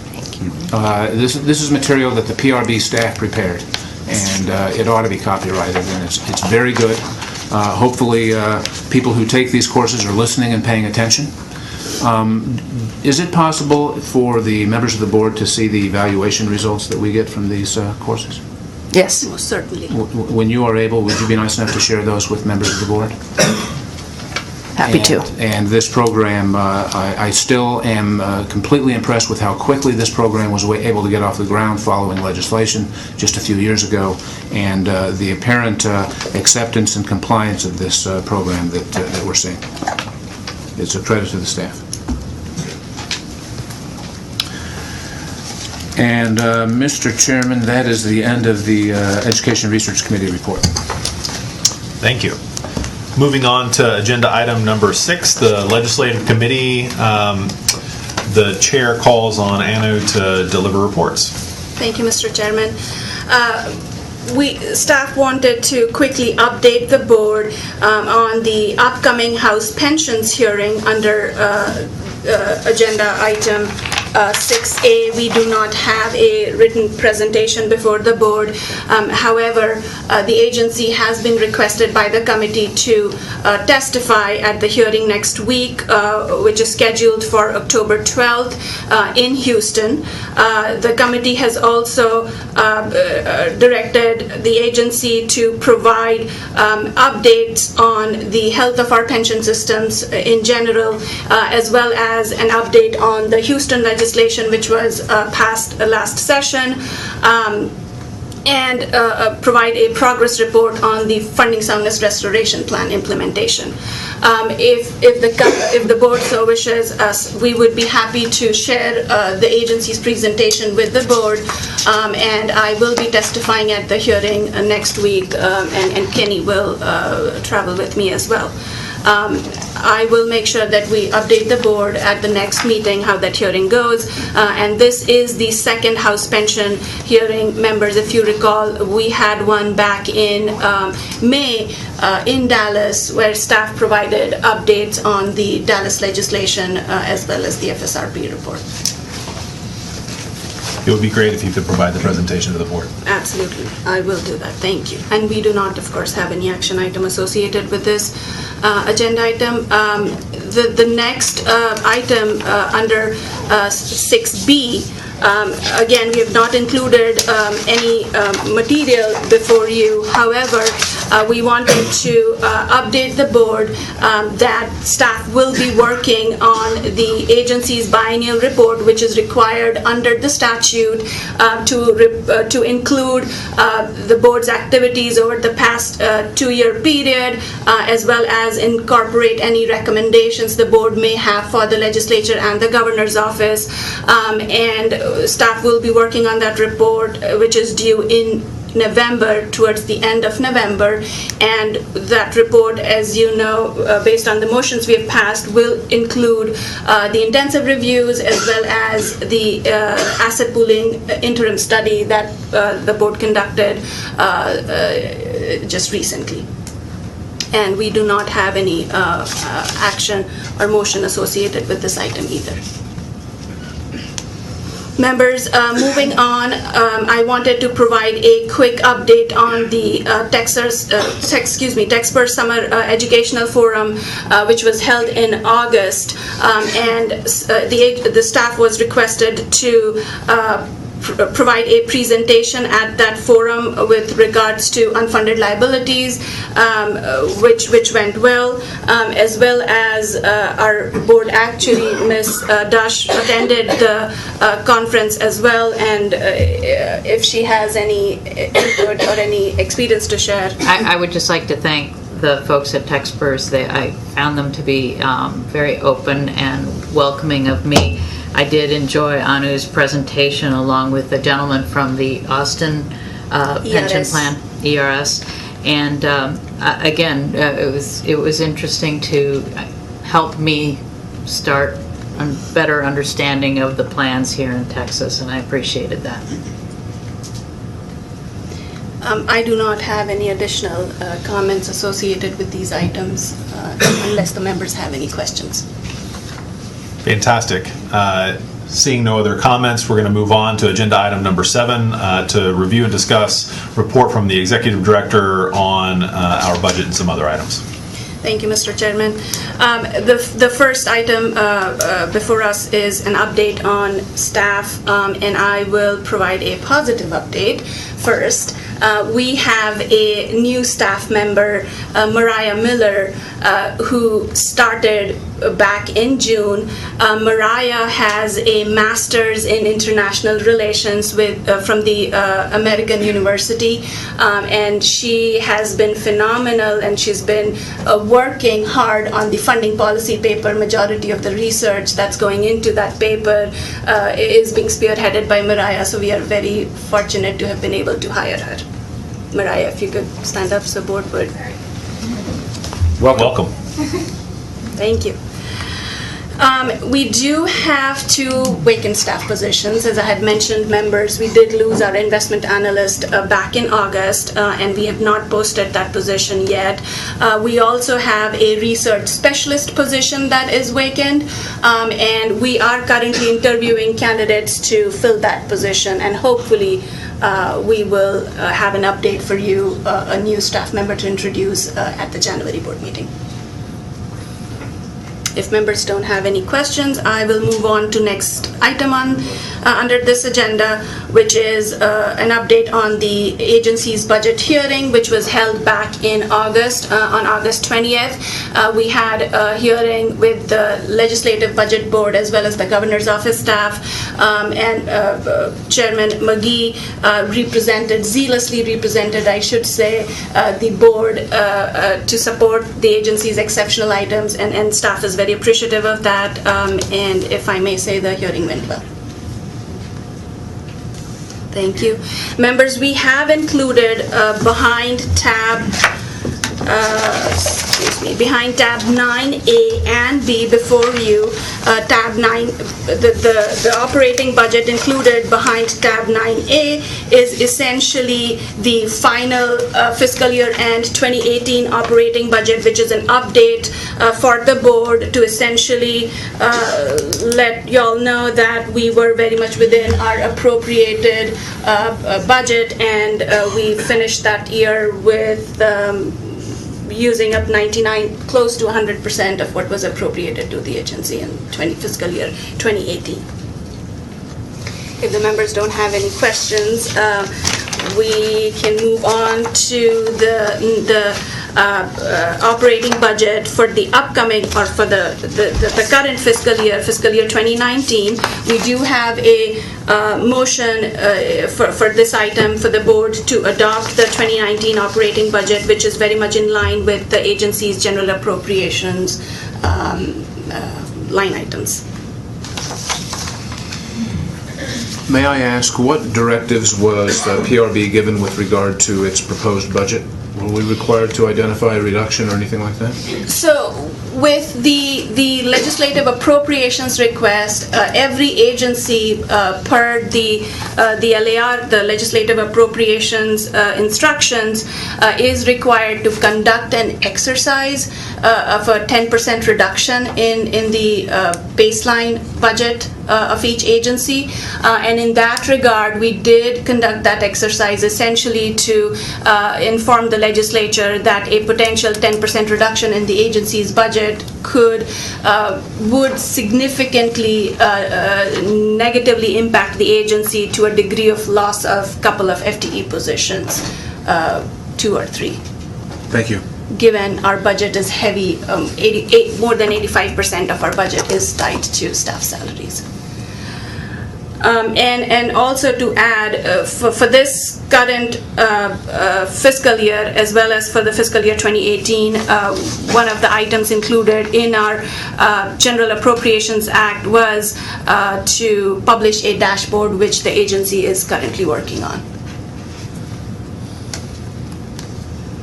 If the members don't have any additional questions, we do have a motion to adopt the 2019 operating budget for the agency. It looks like the primary difference between the operating budget from last fiscal year and this fiscal year is in the professional fees and services, and I'm guessing that's associated with the dashboard, correct? That is correct. Got it. Any other discussion about the budget before we move on to the motion? Seeing none, the chair entertains a motion to approve the fiscal year 2019 operating budget as presented. So moved. Second. The motion has been moved and seconded to approve the fiscal year 2019 operating budget as presented. Is there any discussion from the board? Seeing none, the motion on the table is to approve the fiscal year 2019 operating budget as presented. All in favor say aye. Aye. All opposed say nay. The ayes have it. The fiscal year 2019 operating budget is approved. Thank you, Anna. All right, moving on to agenda item number 8, call for future PRB agenda items. Does anybody on the board have an item that they would like to add to our next board meeting's agenda? I do. I'd like the staff to prepare just a brief summation for the benefit of the board and its stakeholders on the governance of public retirement plans in Texas, how the governing structure pertaining to benefits and financing structures. Is that clear enough for you? Yes. Awesome. At that January board meeting, we will also be discussing the fixed rate funding policy paper. That is correct. Great. Any other items that the board would like to add to our agenda? Seeing none, we'll move on to agenda item number 9, date and location of next PRB board meeting. We've got TBD listed here. That will happen in January. We will have to poll board members to find a date that works for everyone. That will be a time when session will also be getting underway, and so we'll have to find a room for that as well. So that's TBD. It will be in January, but we've got to find both time and location. Moving on to agenda item number 10, invitation for public comment. Does anyone in the audience want to make public comment? If so, please come to the table, identify yourself, and then... You didn't think I was going to talk today. You were expecting David. Good afternoon, Mr. Chairman, Board. Again, as always, thank you for... Please make sure to identify yourself. My name is Paul Brown. I'm president of TexPers, speaking on behalf of TexPers. As always, I want to thank the chairman and the board for allowing us to participate. We appreciate working with you and your staff. Appreciate the opportunity of sending your new board members to our conference. Just really quickly, I wanted to talk about an item that came up earlier in regards to Mr. Brainerd's committee on RFPs. Just kind of an FYI, TexPers has already been on this. We formed a committee early on. That committee consists of board members, our staff, and investment professionals. We're working with Invest RFP platform. We started out with the investment side, that being consultants, investment consultants, and investment managers. We've expanded that out to include other RFPs, which also includes the actuaries and custodians, etc. Based on that information that we get, we plan on putting all that together when it's all said and done, creating workshops for our members and sharing that platform, which includes a database of consultants, investment managers, custodians, and actuaries with our members. So just kind of an FYI, I wanted to let you know that we're already on that, and we certainly, as always, would work with the PRB staff on that in any way possible. And if you're nice, we'll share that information with you. So, on another note, the pooled funds of the small funds. TexPers represents 80 of the 90-something plans that come under your purview. And 40-something of those funds, of our 80 system members, are the small Telfer funds. There was an excellent opportunity just a couple of days ago in Temple to have this kind of conversation with the small funds. They met for their annual conference up in Temple Sunday through Tuesday, and I had encouraged that the PRB may have come in and had that conversation with them and get their opinion. That organization is also represented by a foundation. It has its own board, and just for discussion, I would encourage that staff, the board, at least have a conversation with that foundation's board regarding their input and getting their opinion on what their thoughts are in regards to this. I'm not taking a stand on it either way, but I think that having some input from the funds that are directly involved in this, I think would be beneficial, especially for the Pension Review Board in moving forward on that particular item in regards to pooling the funds. And with that, I will leave you alone unless you have a question for me. No, thank you. All right. Thank you. Any other public comments?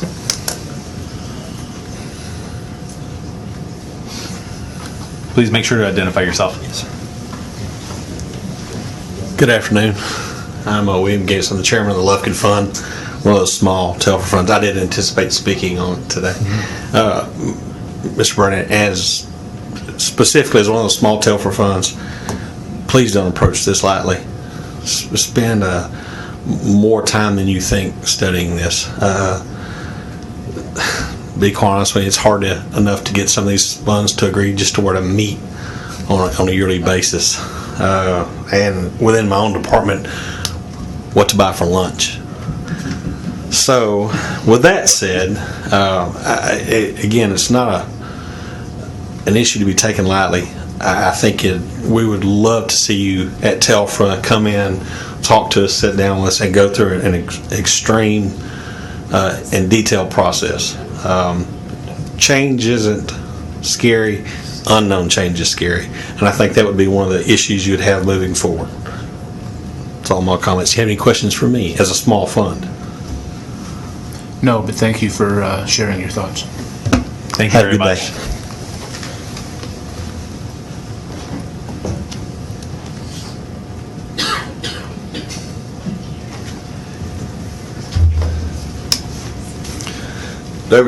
David Stacy from Midland Fire. my comments are related to the pool asset study. Again, thank you for directing staff and thank you to staff for attempting to quantify a long-known issue related to small funds and efficiencies of scale. I would like to point out that this is not a new idea nor a new issue. In fact, over 10 years ago, the Office of the Firefighter Pension Commission brought this up as a viable possibility, but unfortunately, the office staff at that time did not have the bandwidth to take on the technical, structural, legal, and governance issues that this raised. And those are the very things that, and of course in the introduction of the study, or the paper, the language used to develop potential legislative recommendations. And that's exactly what this agency does, or one of the roles that it does, is develop legislative recommendations.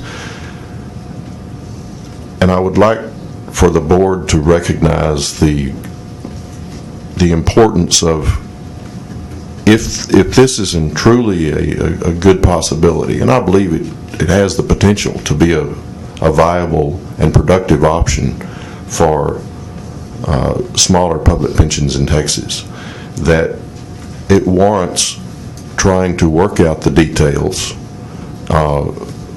in order that all parties can see it as such. And I believe that will take a substantial amount of discussion on multiple parties, including stakeholders that understand a lot of the history of this and understand a lot of the governance and structural and technical concerns. So I would like some degree of commitment from the board at this point to recognize that that's not likely to happen during this next session. I mean, it's just not practical to think. And if you want to set a program up for failure, hurry up and rush it, and you end up with a half-baked pie that nobody wants to eat. So I would encourage you as a board to commit, as policymakers ask questions, what's on the horizon, what do you think about this, that this may be a very good idea, but it is in no way, shape, or mean prepared to work through the legislative process this soon. Thank you. Thank you, Mr. Stacy.